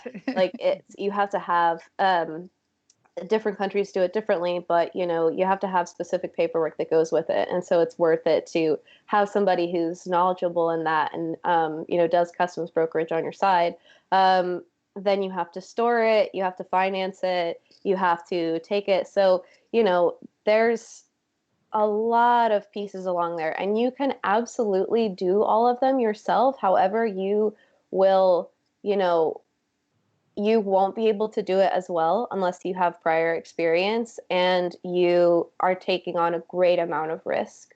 So, the way that I approach this, I think of what I do as more like relationship buying. So I have a relationship with each piece in that supply chain. I build social capital with each of those people, and that gives me the ability to, if I have a producer that I want to work with who doesn't have all of those pieces, as part of their chain, they can't, do all of those things. I have these relationships to rely on to plug and play into different things. And I know Christopher works in this way as well. It's extremely important. So I would say to, and also the thing is, like, they can do those things better than I ever could, so, and also in some more difficult origins, I will pay people who, their express job is to, organize and be an on the ground voice with the farmers, or to supervise the milling, to make sure that the quality is on point throughout that process, because I need someone to be physically there, and I can't be physically there all the time, especially because I buy across different origins. So, if that sounds like a lot, like it kind of is, you can absolutely do it yourself. But I'm exhausted just hearing you say all of that. I mean, that's why that we have definition a job. is so great. The distinction is just so well put there, Jamie. Well done. Well, thank you. But yeah, so if you are looking to, buy direct, that's wonderful. Understand that you're taking on more risk and that you're going to have a lot to learn. A lot of newer buyers, I think it would be cheaper because they look at the markup that importers add on their spot coffees, because importers have that risk. They have the financing charges and everything associated with it. And the truth is that my costs have not gone down as I've moved more and more into relationship buying or any sort of more directness. I bet you your spare time has gone down though. I've become a little bit more specialized, that's for sure. What it does though is it does give you an opportunity to develop a sort of coffee program that is wholly integrated into your business, and develop those relationships in that way. But one thing that Jamie brought up that I think is not fully understood or appreciated is, like, let's just take one piece, the dry mill. So when we're buying coffee as a pre-ship sample, usually that has not passed through the dry mill. That is a sample that was hand milled, maybe by the producer and sorted for defects there, and then sent to us, maybe by an exporter. But when it gets to that full scale mill, it might not match for various reasons. It could be that the equipment sorts density differently. It could be that it has very high outturns, which can affect your yields and therefore your overall cost, and your need to buy additional coffee. It could be that when you received the PSS, it was only representative of 17 farmers of the 400 in that group. There could have been any number of reasons. And so understanding who your dry milling partner is, which is usually something that's done on an export side, is really helpful to ensure that when you are purchasing a coffee, you are actually going to get the resulting coffee that you intended along the way. And of course, there are different costs for different mills, and yeah, it compounds very quickly. Go ahead, Ariana.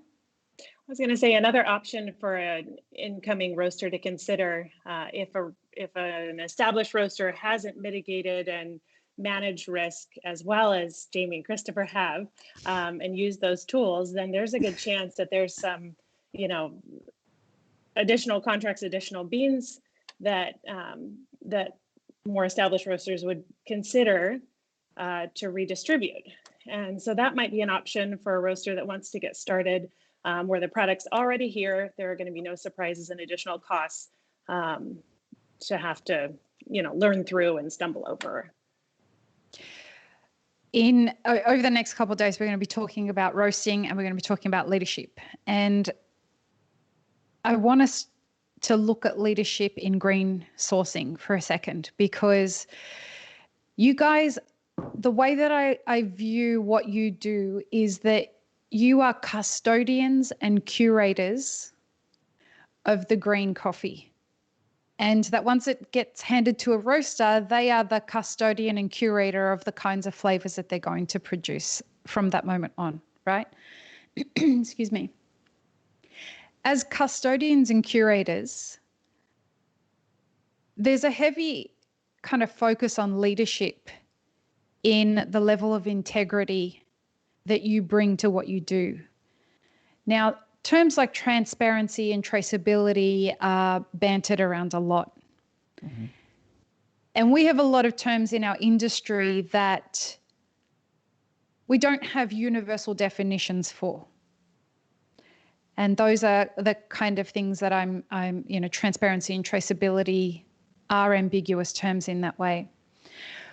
When we look at the idea of leadership and the uncertainty of what's happened, how do each of you approach the uncertainty in your custodianship and the responsibility that you have to the companies that you work for and not sacrifice the integrity of the commitment that you've made to the partners and the relationships that you've got?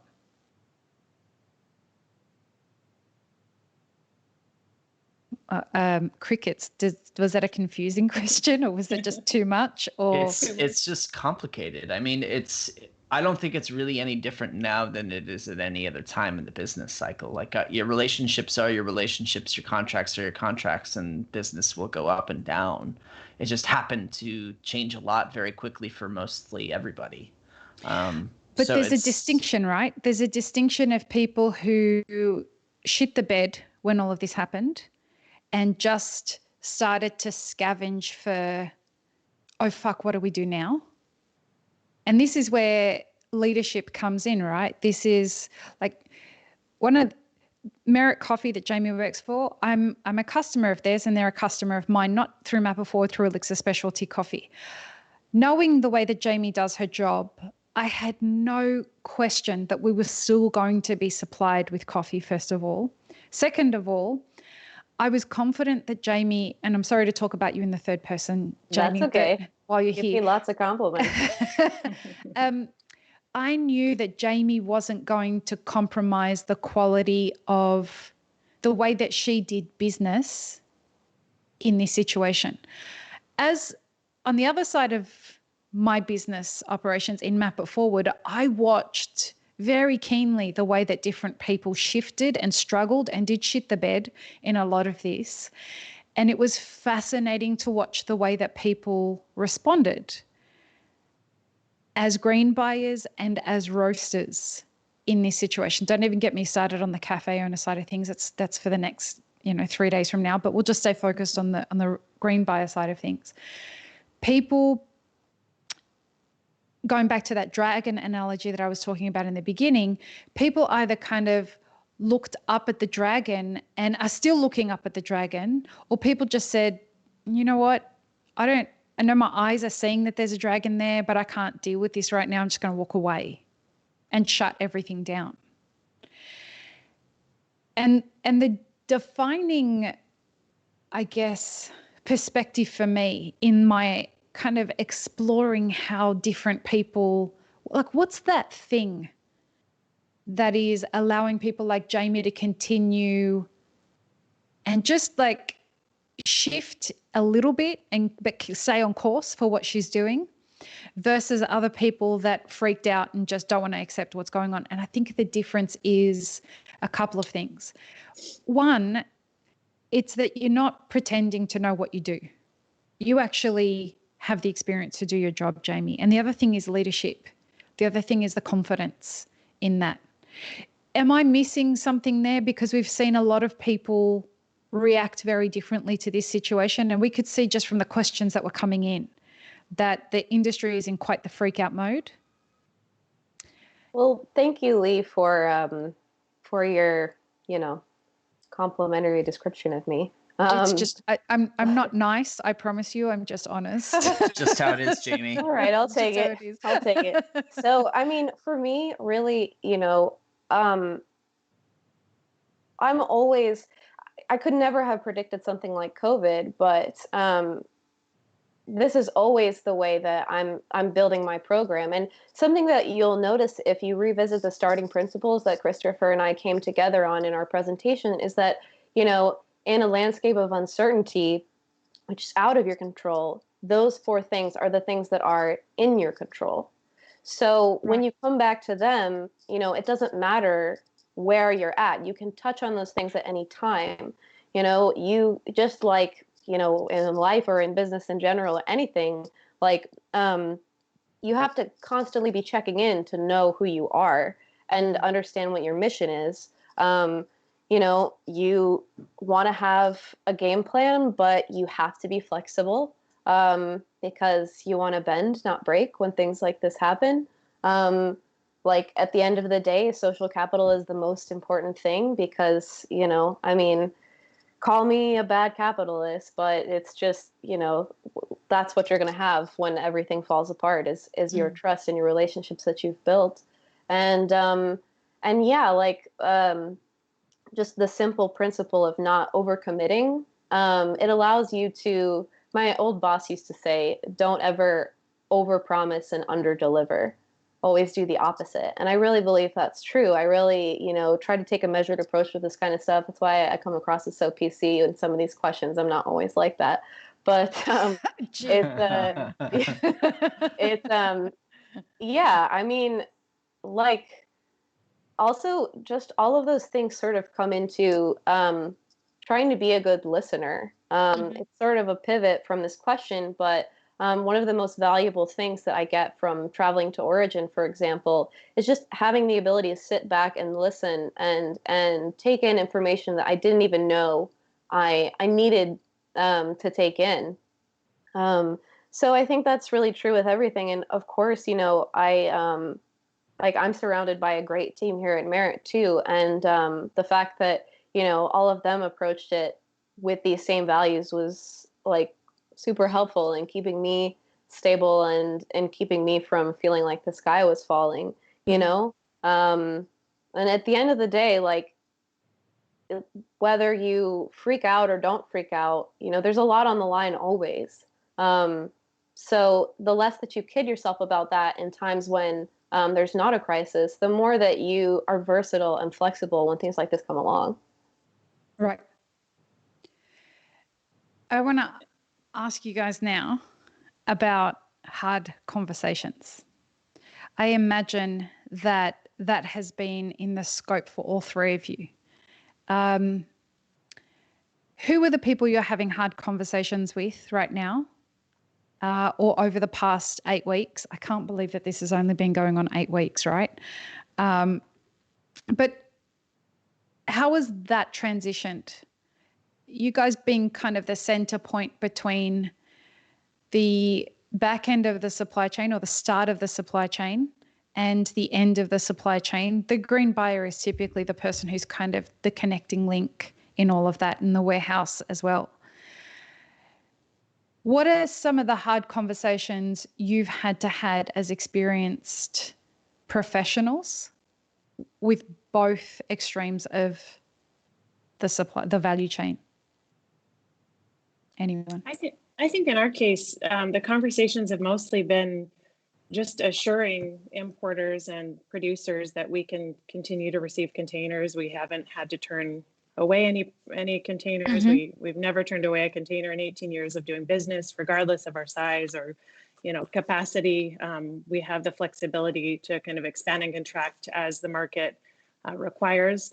And probably the most difficult conversations have been, in our case, have been more internal, just, our with our staff and making sure that, they all feel comfortable and safe and, because there's an aspect of gratitude. I'm glad I have a job. I'm glad I'm considered essential. But then what is that essential worker's family? How do they feel about that? Yeah, wow. Who's home and being exposed to something that they're not comfortable or familiar with. So I think those conversations have probably been a little bit more challenging. But from the outward perspective, it's just been about assuring that we can handle the capacity. Yeah, that's really interesting. How about you, Jamie? Have you, with regards to the way that you have you had challenging discussions with producers, importing? Absolutely. I didn't figure I'd need to prompt you very much on that one. I mean, but luckily, we're so lucky. I hate having to do this, but there was the most difficult conversation I've had is I had one contract that I had to cancel. It's a beautiful, truly exceptional geisha lot that we bring in every year. We're so privileged to work with this producer, and but we don't. We pay for it directly to them. We pay, in cash when the coffee is moved. So I couldn't justify using cash for that immediately for a coffee that we're going to be using so much later in the year. And, we went back and forth and tried to problem solve together. And ultimately, I I had to say, like, I can't, if unfortunately, just based on where I'm at, I can't abide by those terms. You should take my deposit, and, if you can find another market for the coffee, take it. And if not, I can take it on these terms later in the year, but I can't do this right now. And, of course, they understand the position I'm in too. Luckily, it's not a huge quantity of coffee, and it's something that's kind of an outlier in my book. But, I think what really helped with that is because we had, I tried to keep my communication with them back and forth as solution oriented as possible. And like, this is where I'm at. I can't do this, but what if this, and really, not just bringing a problem to the table, but trying to bring a solution so that we could just keep the conversation as concise as possible and letting them know as soon as I knew where I was at so that they have as much time as possible to shift. Um, I I hate doing that. Luckily, we were only forced to do that with one, but you know, um, yeah, it was a difficult conversation to have. Also, less problematic, yeah, with some of the coffees that it's only my second harvest or something working with this particular supply chain. I've had some snafus with like, oh, this importer doesn't want to do, move coffee that's this expensive without a deposit, or just kind of like the terms of financing and movement of coffee are changing as people are more risk averse. But again, it's really about problem solving, and like the worst thing that you could do is commit to something rashly and then come back later and say, oh no, like I can't do that. So I try to minimize that situation as much as possible. But in a climate like this, that's going to happen. So really, like, see where you're at, then take a pause, see where you're at again, and offer a solution based on where you are right now that you can commit to and that you can feel comfortable in, so that at least you have less kind of wishy-washiness, as little as you can get. People really need that right now. Also very interesting. There's two different correlations between both of your answers, and I want to kind of draw them in a second after we hear what Christopher's difficult conversations were. Christopher, have you had any difficult conversations? And if so, who have they been with, and kind of what's the flavor of them? I mean, similar to what Ariana said, the most difficult conversations have been internal. Yeah. Phoenix is really small. There are only two administrators, me and my business partner. So dealing with the uncertainty surrounding employees' jobs at retail and everything was really quite challenging and painful, and lots of sleepless nights there. But on the other side of things, for about 2 weeks, I was having conversations every single day with producers, with exporters and importers. And I think the most challenging conversations were with importers, because I was like, hey, I'm not going to be able to make my 30-day terms this month. I'm going to give you a partial payment. Can you float me no additional interest for another 30 days? Let's bump it to net 60. And again, it's relying on the social capital that I've built up, working for years with them, so that they would trust me that I would make them whole in due time if they could just float me for a little bit longer until things stabilized and we could develop a new model. Yeah, wow. We had, I'm not going to even attempt to say his last name because I fuck it up every single time, but recently we had a conversation with Gilberto on the podcast, a coffee producer, and he was telling me that the most challenging thing that's happened to him during this was also around money. So it seems that from the three of you, you're saying that the difficult conversations have been around health and money. And for him, 135 years of his family owning the estates that they have, this was the first time he was going to have to call the bank and say, we won't be able to make our payment. And I feel like this pandemic has been bringing front and center two of the most difficult subjects that we ever have to talk about, either as business owners or people who are responsible actors in a supply chain. And that's money, like not being able to show up with money, and people's personal health. And it brings it front and center, doesn't it? Like, we can't hide behind this veil of of a lot of uncomfortableness anymore. We have to have these conversations. Well, I think you should be doing that all of the time. Like, well, you know me, Jamie, I'm someone who hides away from having uncomfortable conversations. And so I don't know what you're talking about. Look, the less time that you waste on, uncomfortable conversations about things that aren't important, the more time that you have to spend. Like, I guess, I don't know. I think it's important to respect that, you can have a personal relationship with all of the people in your supply chain as well, but like you should have a respectful business relationship. Correct, It's essential that you need to be able to talk about things like price and contract terms. It's part of that, trust and verify, holding people accountable thing. Honestly, the more you talk about it, the less it becomes a black box and the more comfortable you are with it. And that doesn't mean that, you're approaching it in an antagonistic way. Often I find that, like, when I can talk about it more, it usually ends up being more good than bad. And it just builds trust because people know that if there's an issue, I'm going to communicate with them. And also they feel less scared if there's an issue on their side. They know that if they bring it to me, I'm not just going to say, well, screw you, I'm never working with you again. It's going to be like, okay, well, like, what can we do here? How can we problem solve? And like I do every year, I look at my book and I think, like, what are the things that worked out this year and what didn't work out and how could we improve?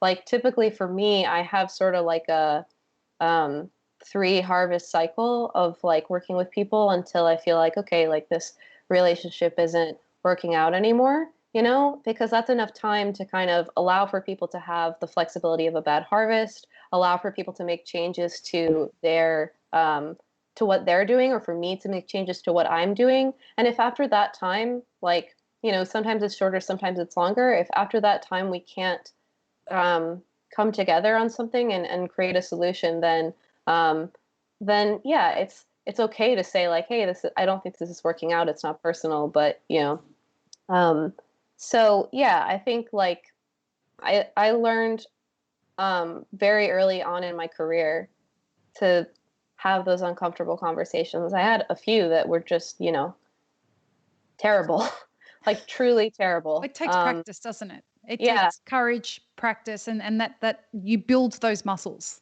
Yeah, absolutely. And luckily I don't have to now, like, things that would cause me, endless anxiety and sleepless nights, because I've proceeded in a way that where, like, everybody knows, I feel like more or less most of the people that I work with consistently know what to expect from me. Yeah, like, um it's less daunting. Well, and more empowering, right? Yeah, I mean, the less you're worrying about that kind of thing, and the more you can just, like, resolve a dispute quickly, the more, like, you can look to the future and and get on with shit. You can make decisions easier and better. And you as a CEO, Ariana, having had run a business for 18 years so far, how much does it make the difficult conversations easier for you as an employer when you know that the people that are influencing your part of the supply chain are being straight with you? Well, do you know what I mean by that? Yeah, when they can come to me and we can, that creates an immediate action to start resolving things, as Jamie described, then it just releases all of the worry and the fear, because usually that's all coming from a place of fear and needs to be resolved and heard. And, really just instill confidence that you're working on the same team and working for the same goals as you always have been, and really looking out for each other. I got a question on Instagram from a producer that I don't have a relationship with. I've never heard from them before, but they have been watching the podcast and they said to me, I have worked with a new customer once and I don't know if they're going to pay me this time. And this is kind of what I'm getting around. Like, the conversation went longer than that, but that's the crux of the conversation, is that they're being told that the person is going to pay them, but due to the rockiness of the first time that they'd worked together, they can't really decide whether they're getting played or whether they can trust that they're going to get paid. And I'm big on straight talk, as you guys know. You've all done business with me. And I work with you because you're the same. And I imagine that the anxiety of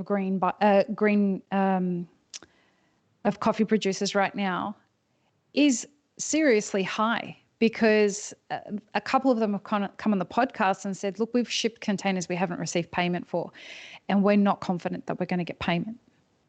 Well, and that's also a good reason to work with a green coffee warehouse if you want to add on that extra security that there'll be an intermediary that would delay or restrict the release of product to a roaster. Oh, cool. I didn't know that.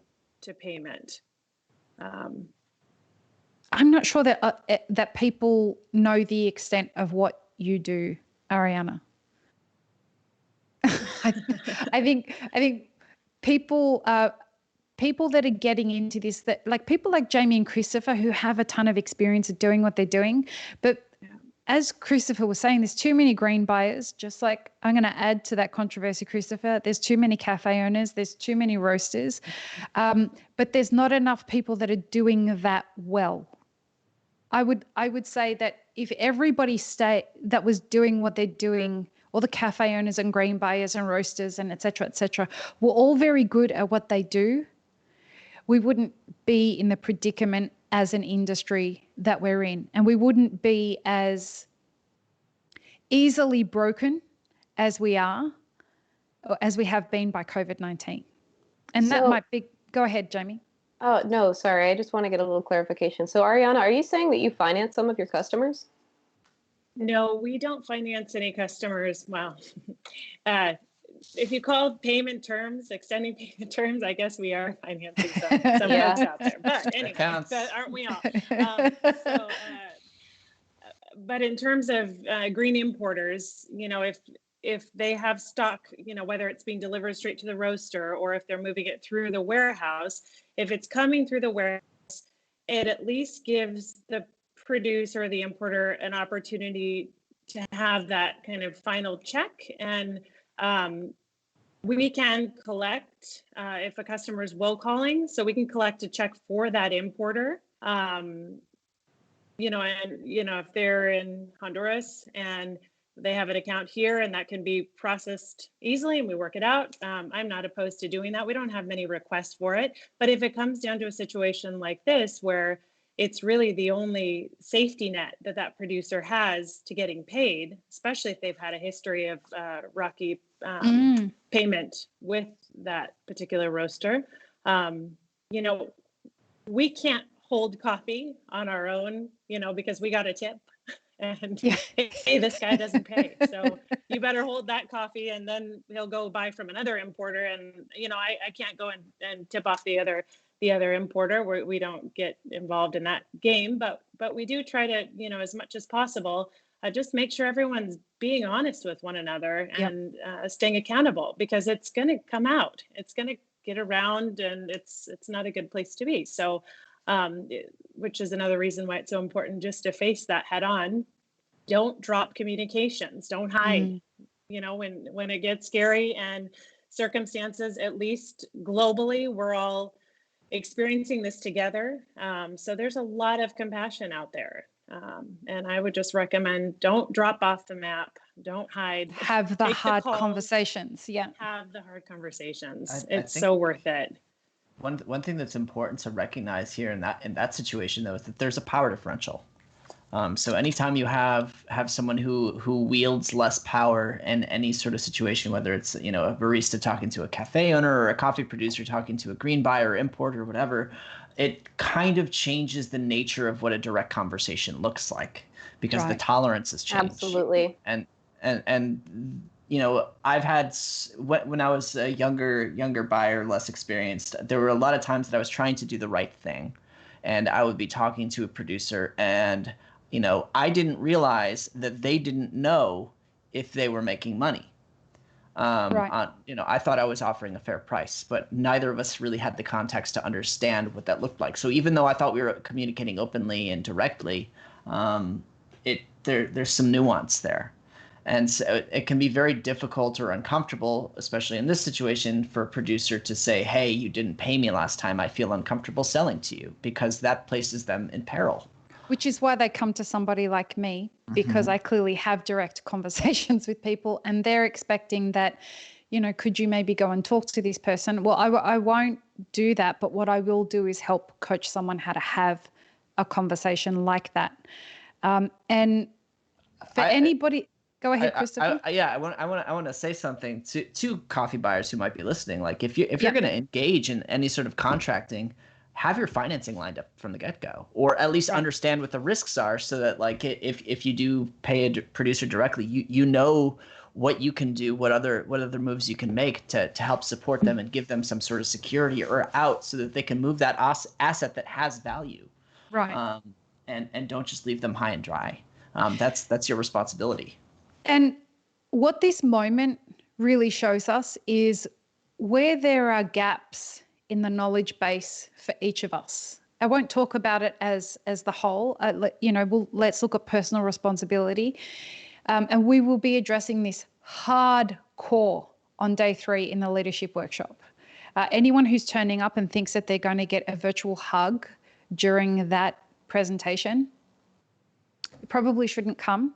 But if you're going to turn up expecting to get some information on how you can really take this moment and skyrocket your growth and the opportunity that you have, this will be brilliant for you.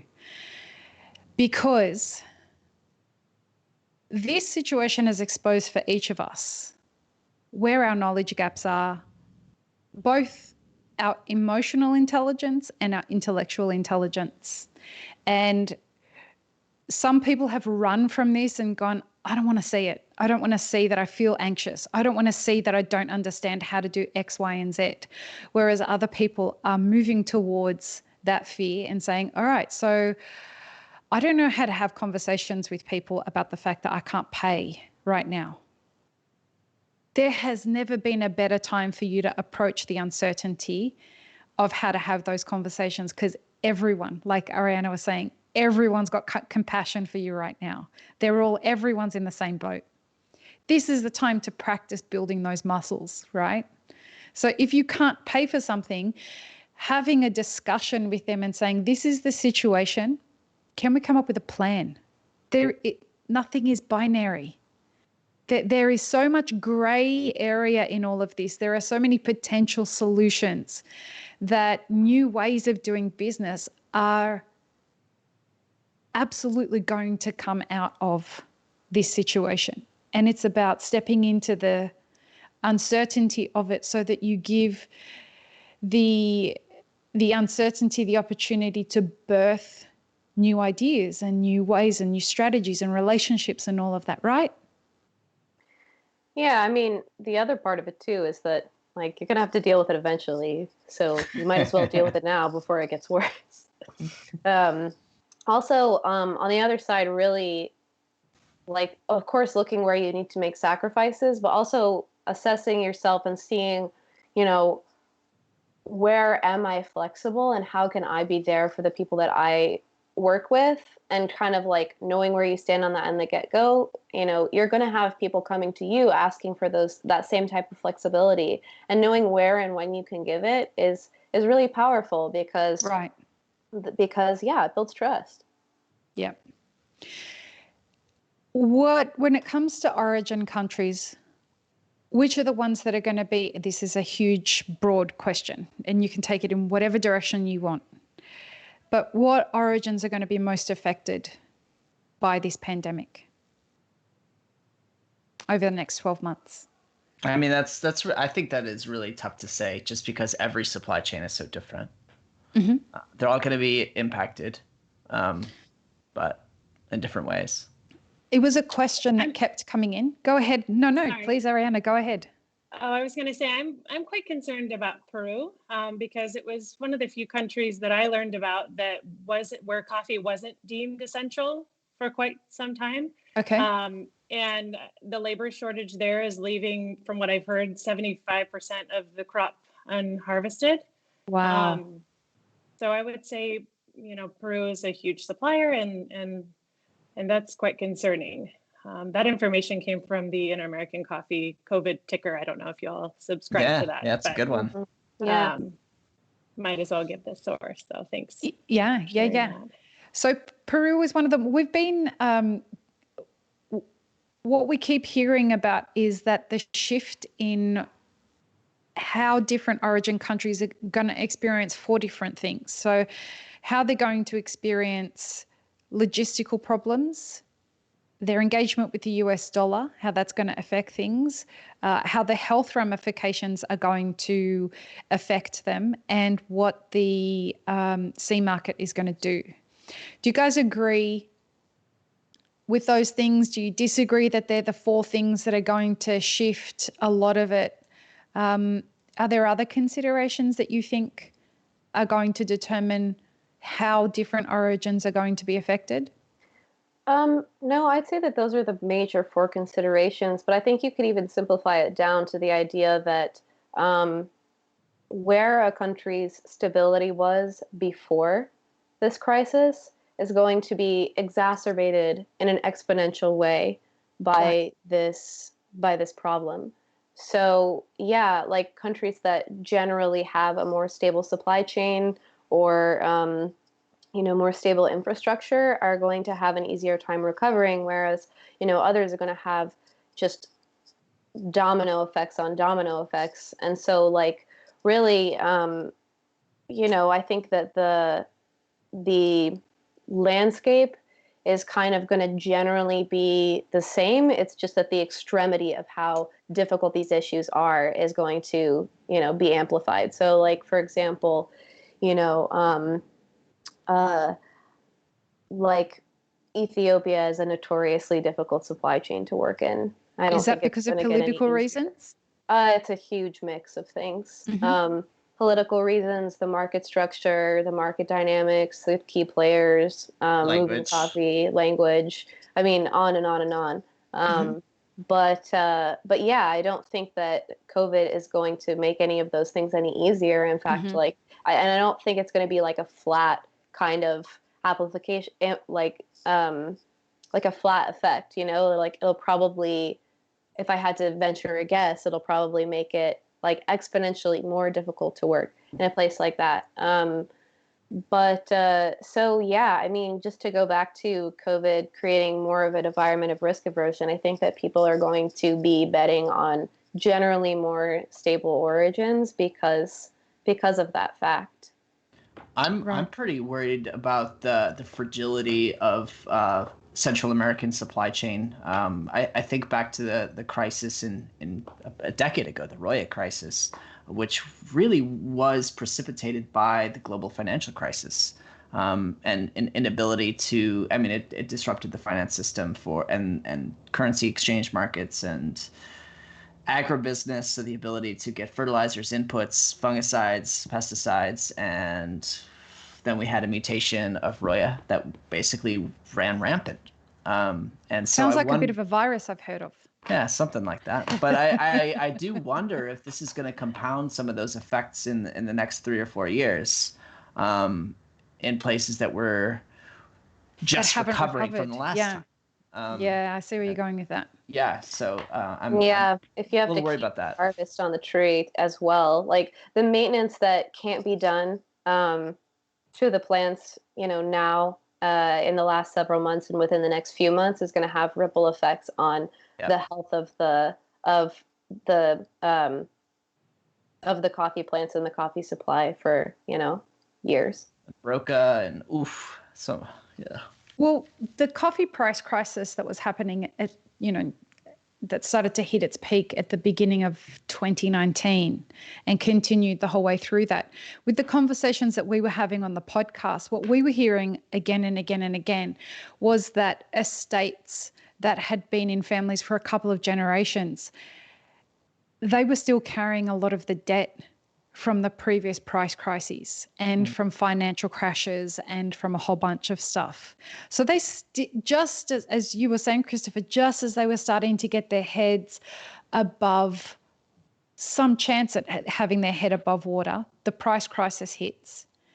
And I've been talking a lot about or trying to explore actually the idea of when the price crisis impacts with the pandemic, is this going to be that situation that either breaks producers or they have to dig deeper into what I have seen is the only people that are actually making the money in the value chain, which is the banks?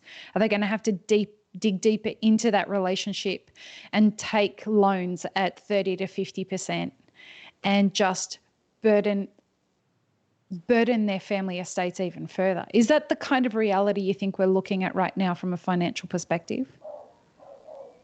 I mean, I think so. I think it's evident to me that banks are the ones who are doing well. You know, a lot of roasters will look at importers and think that importers are taking the money. Importers aren't sure because they're not making much money. A lot of them are having to consolidate right now or refinance their own debt.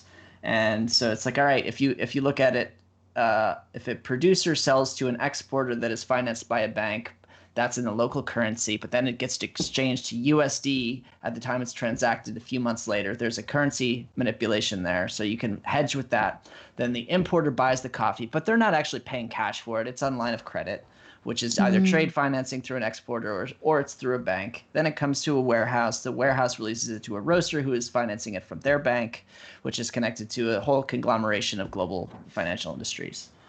So I think you're right on there, but it all comes down to the fact that the brittleness of our supply chain has to do with the fact that coffee as it exists today is only possible through the labors of basically unpaid laborers or laborers who are not paid sufficiently for the work they do. And so when those pickers, those migrant workers in Central America can't show up for work because of lockdowns and health concerns, the entire industry crumbles. And you know, you look at places like Brazil that mechanized 100 years ago after slavery was banned. And I wonder if mechanization is going to happen as a result of this brittleness. Where it can, right? Where it can. Well, there are even in Antioquia, you're starting to see mechanical harvesting arms and things like that. Like there are new technologies that are coming out, or cherry sorting that's happening in Yunnan with optical sorters. So and again, when you're talking about technology, that immediately goes to a producer of a certain economic status. Right. And the disparity becomes apparent. Yes, and so like Jamie is saying, it's just magnifying everything. Right. And that's those holes that I was talking about that this pandemic is really exposing. So where the vulnerabilities are, they're going to break much more quickly. And where the strengths are, and the people who can tide themselves over with regards to finance and things like that, they'll be fine. Yeah. This moment, when we talk about opportunity, this moment is going to birth new opportunity for producers and for what you guys do. What do you guys predict that new opportunity is going to be? We talk about, for example, mechanization. Over the next couple of days, we're going to include that in the discussion as well. There's obviously going to be some opportunities for roasters from a business perspective and from an automation perspective. What do you think those opportunities are going to be for what you guys do? Not you specifically, but in general. On a personal level, I'm excited to be held to a higher standard. Obviously, like I have my own criterion for what I think different people that I work with need to be doing. But I really I welcome people holding me to a higher standard, and I welcome the fact that because like the people who I'm going to be working with and the people who I'm going to be wouldn't really say competing against, but just the market landscape is going to be one of skill. I hope that doesn't sound super insensitive, but like, depending on how political you want to get, all of these problems have always been there. Like Yep. the fact that like coffee prices have existed where they are, like the fact that banks, make money, the most money off of financing and have the best ability to predict market shifts, like those are conditions that always exist. I like to think about it too as like, you know, like I really try to think about how we at Merit can, add value with the things that we can control in our customer experience and in other ways too. Even just something as simple as marketing, those are things that actually put no extra burden on the supply chain and that, are completely within our control and allow us to, or even just like minimizing our waste or cutting our costs. Like, that stuff you should be doing all of the time. And yes, like this is a scary environment to be thinking about that stuff in, but like, I'm like, these are the kinds of experiences that, make you feel strong and stable in times when there's not a crisis. Like, I'm happy to, have people be asking more of me so that I can get better because sometimes I don't feel like that's the case. You'd think you were an actual professional or something, Jamie. So, little by little. It's tough. How about you, Christopher? What do you think are the innovations and the adaptations that are going to come from this difficult time? One thing, well, I've been so focused on shelf life study and like that's my personal obsession. Can I stop you there? Anyone who Yeah. hasn't checked out Christopher's blog, christopherferan.com, there's some really interesting blog articles on there. Go and check it out. Yeah, just because that's one thing that I think about. Like if there are disruptions in the supply chain in the future, we think of coffee as this inert thing, but green buyers know that there is a shelf life to it, and the quality does fade over time. And if we can maximize the shelf life, then hopefully we can regulate the supply so that if there are interruptions, we can still continue to enjoy this agricultural product. For decades to come. So that's one area just in terms of green buying. I think people are going to become a lot more sophisticated in evaluating the shelf life of coffee. On the other side of things that I'm seeing that's really interesting is that I think we've done a pretty bad job as an industry reaching new consumers. We looked at the 20-30% year-over-year growth that existed for 8 or 9 years, and then it plummeted in 2016 and has pretty much plateaued since then. And specialty is still kind of a niche market. Like it's established, it's mainstream, but it's fairly niche. But now, as a result of this crisis, I'm finding more people are brewing coffee at home. They have an interest in brewing coffee at home. It's becoming ritualized in a different way than it was before. And I'm hoping that some of that stays on because I think that's pretty neat. It gives us an opportunity to reach consumers in a different way, in a different level than we have before. Yes, I love how this is really forcing all of us to strengthen our e-commerce presence and really think about how, we interact with people in that way. For sure. Yeah, nice. Ariana, what do you see any innovations and adaptations that are going to come out of this situation or are necessitated out of this situation?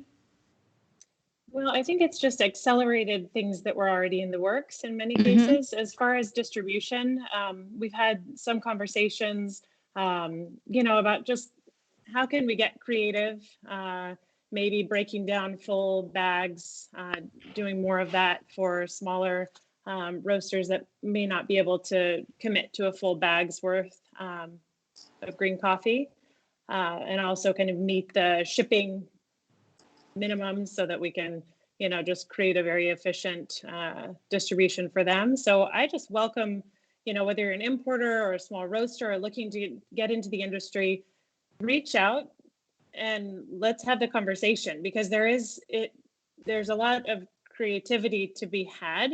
And I think, just knowing that there is someone willing to have that conversation with you on the other end of the line that, can shed some light on sort of how things have worked in the past and then what sort of challenges that individual business is facing that can be overcome. We're willing to do that. And I think in most cases, most green coffee warehouses would love to have that conversation. so that we can really learn, again, we don't always have the direct relationship with a roaster to know what your needs are. So that's where we're trying to bridge that gap so we can really understand what you're going through, and then, work to be a strong partner with you. Love that. We have 6 minutes left, and which has gone very quickly from my perspective. I can't believe it. But in the last 6 minutes, we have hundreds of questions sitting in a spreadsheet that need to be answered, but we're not going to get close to any of all of the questions that are left. I want to open it up to you guys. Are there any things that you wanted people to get out of this that we haven't covered yet? Are there any focuses that you want to make sure that people consider after having seen all of the questions that came through and having given the presentation and having had a chat here? Is there anything that you think that we haven't covered that are nuggets of gold that we want to make sure that people really start focusing on? It's a tough question. I'd say just accept that you're going to make mistakes, That's a good one. Especially in uncertain times, right? The mistakes, this is the time to make them, but just don't make them twice. Yeah, or make them differently. Yeah. Right. Yeah. Right. Yeah, it's one of those things that if your failures can be very informative. Like, we emphasize don't overbuy because we've both done it. Well, I would tell any new buyer, don't buy coffee off an export cupping table. That's another mistake that I did. That's very good advice. Yeah, don't do that. Take it back to your lab, cup it there, because when you are, especially if it's, one of the first times that you visited a new place and you're really excited about the relationship that you're building, if you're, in a country of origin, whether you're with a farmer, with an exporter, and you're cupping all the coffees, first of all, you're only looking at the range that is available there, whether it's within that country or from that exporter or producer.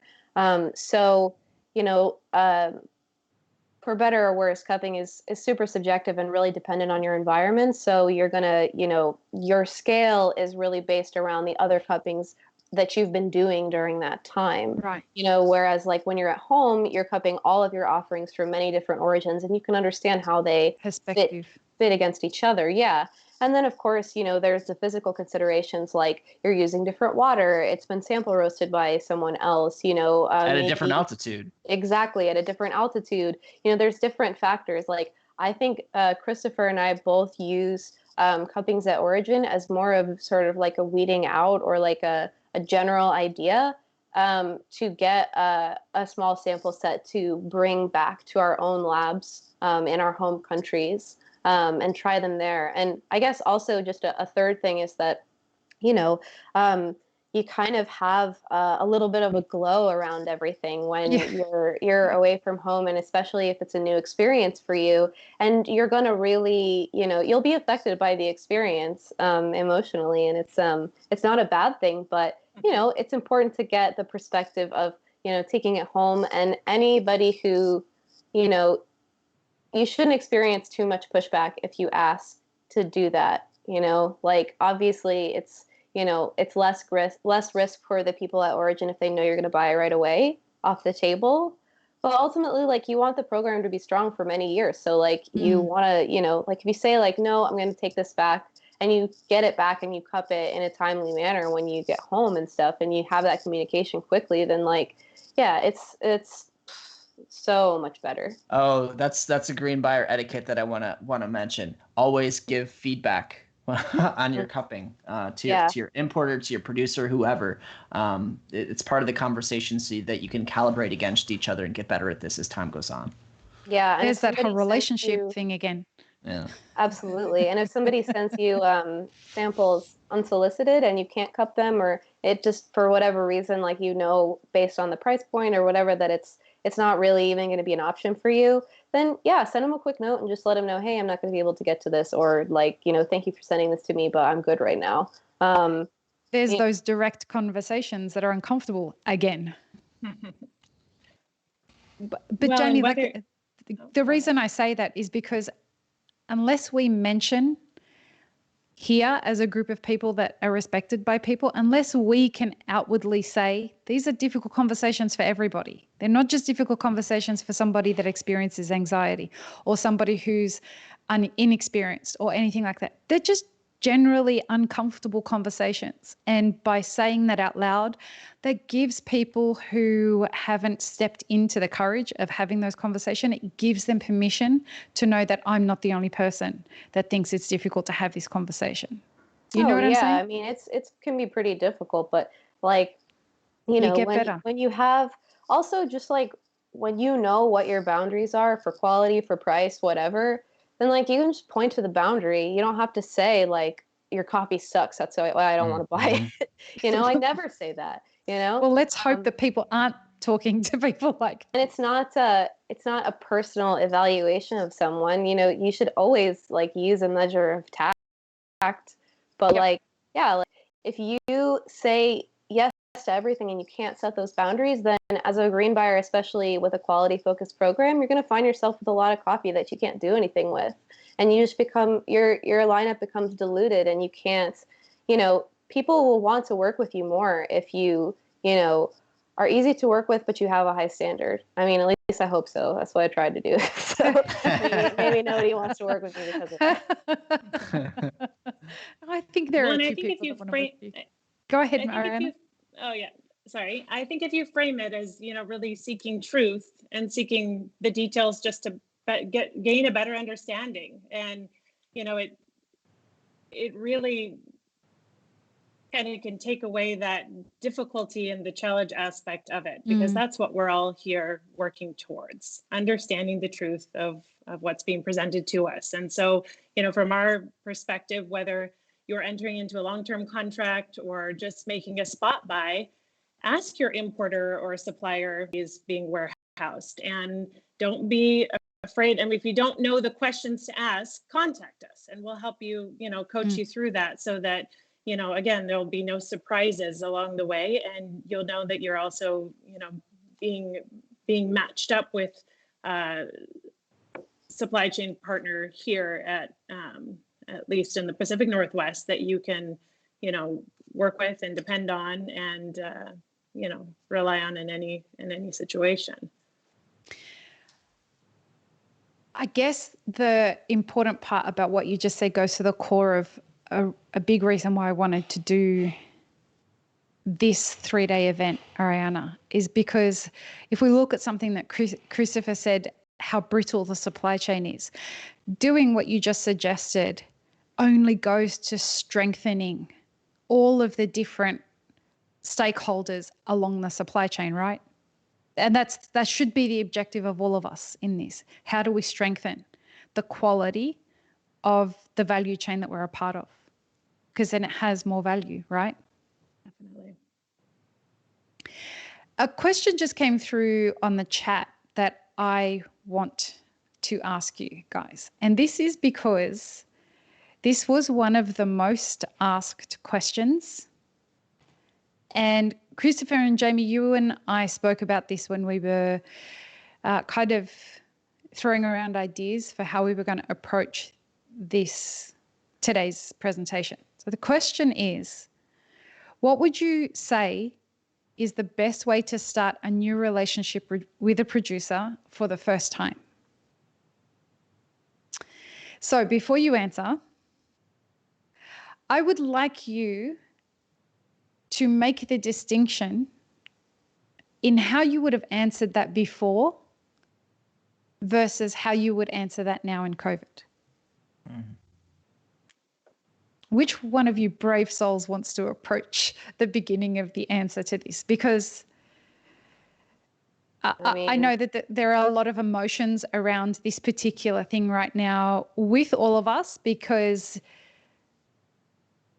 we've been trying to get people to do this for a very, very long time.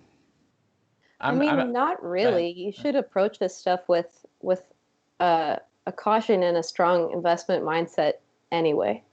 Like, Sorry, go ahead, Christopher. No, co-signed. Go ahead.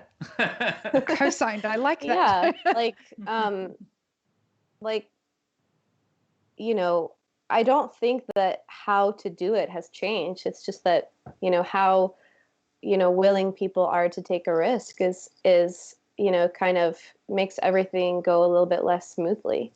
Originally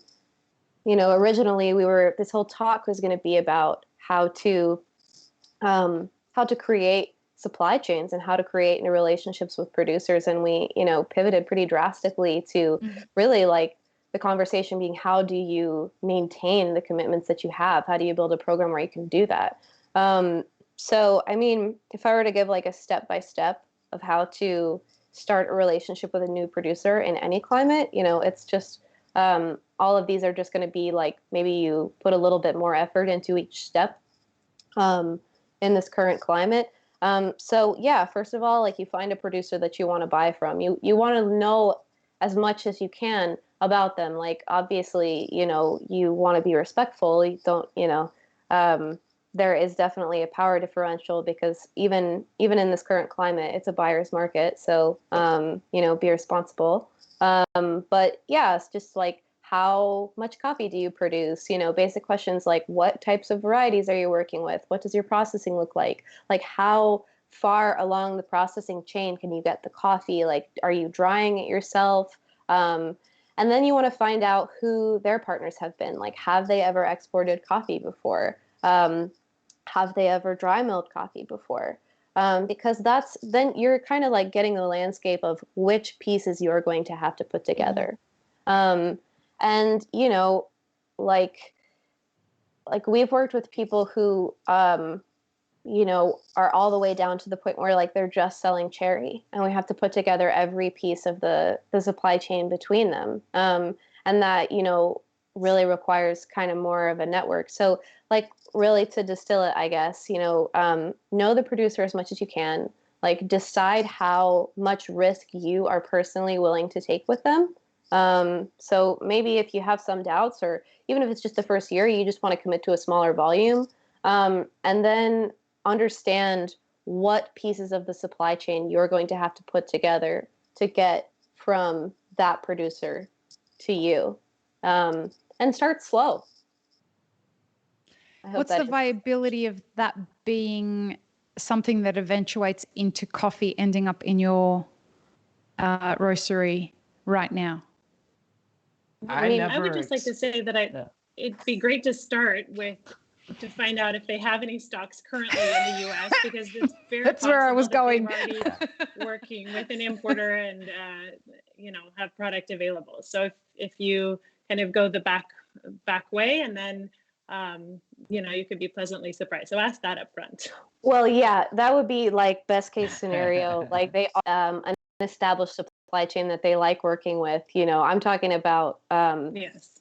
Most people who ask us this question are like, I found somebody who grows great coffee in Kenya, and I want to get it to my warehouse. But no, if you, obviously, like, if you find out where your partner is at, in terms of, supply chains that they've already used and trusted, because yeah, if they have a sample of landed coffee, whether you want to buy it right now or not, you can taste what they have available right now, like get a type sample and kind of get a bit of a pulse on what kind of coffee you might be working with.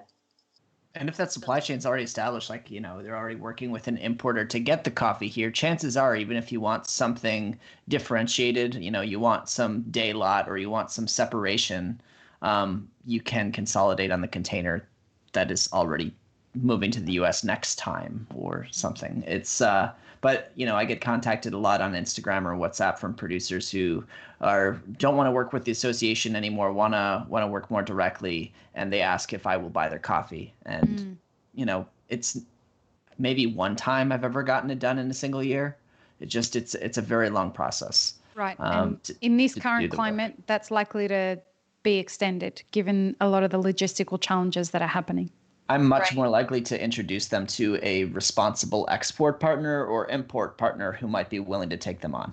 Definitely. Like, I could say, of all the times that I've had coffee farmers contact me directly, only one of them has materialized into a, year-on-year working relationship. Most Okay. of the time my first point of contact is somewhere else in the supply chain, and then we build out from there. Or like I start with the producer and introduce them to, people who are going to be able to more immediately support them so that they can strengthen their relationship there a little bit. And also, like if someone already has a strong supply chain that they're working with, the last thing I'm going to do, especially if it's our first time working together, is say, no, like you have to use all of the parties that I choose. And so most of the time, if somebody has something that's kind of been working for them, then, we're just going to go with that the first time. And unless there's issues, probably not rock the boat.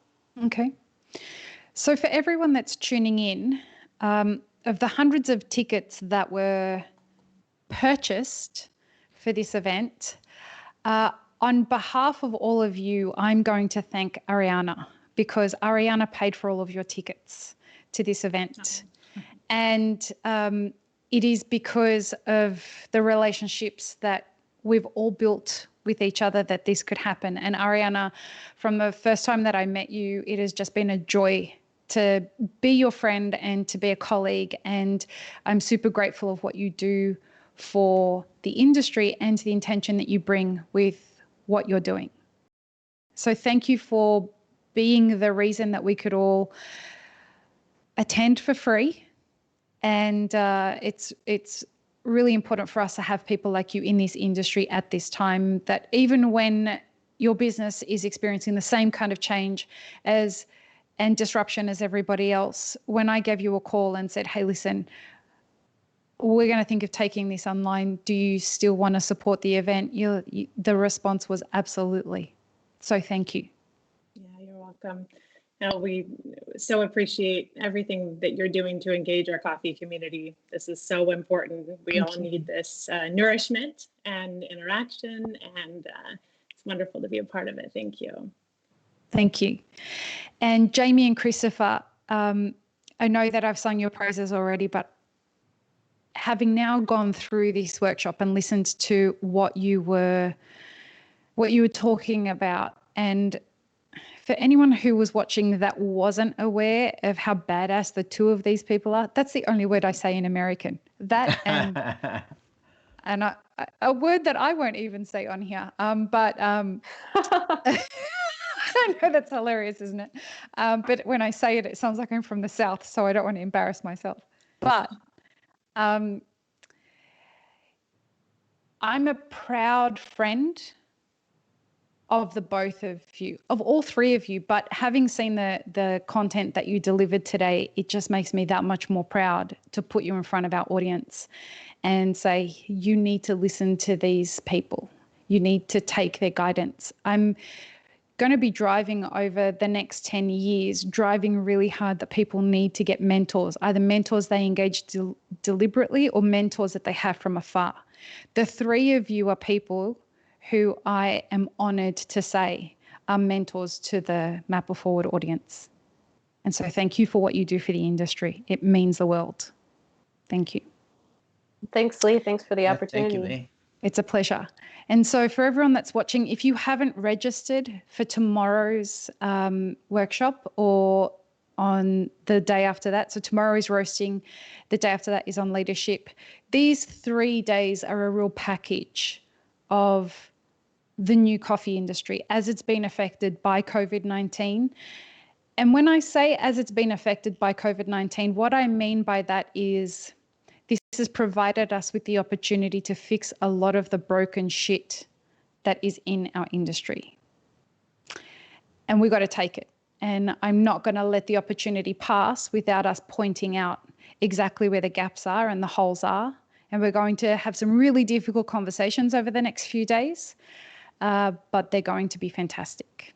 So I invite you, if you haven't registered, to go and register for the other 2 workshops. Thank you again to the 3 of you. It's an honor to know you. Peace, love, and peanut butter, everyone. Have an amazing rest of your day. See you tomorrow.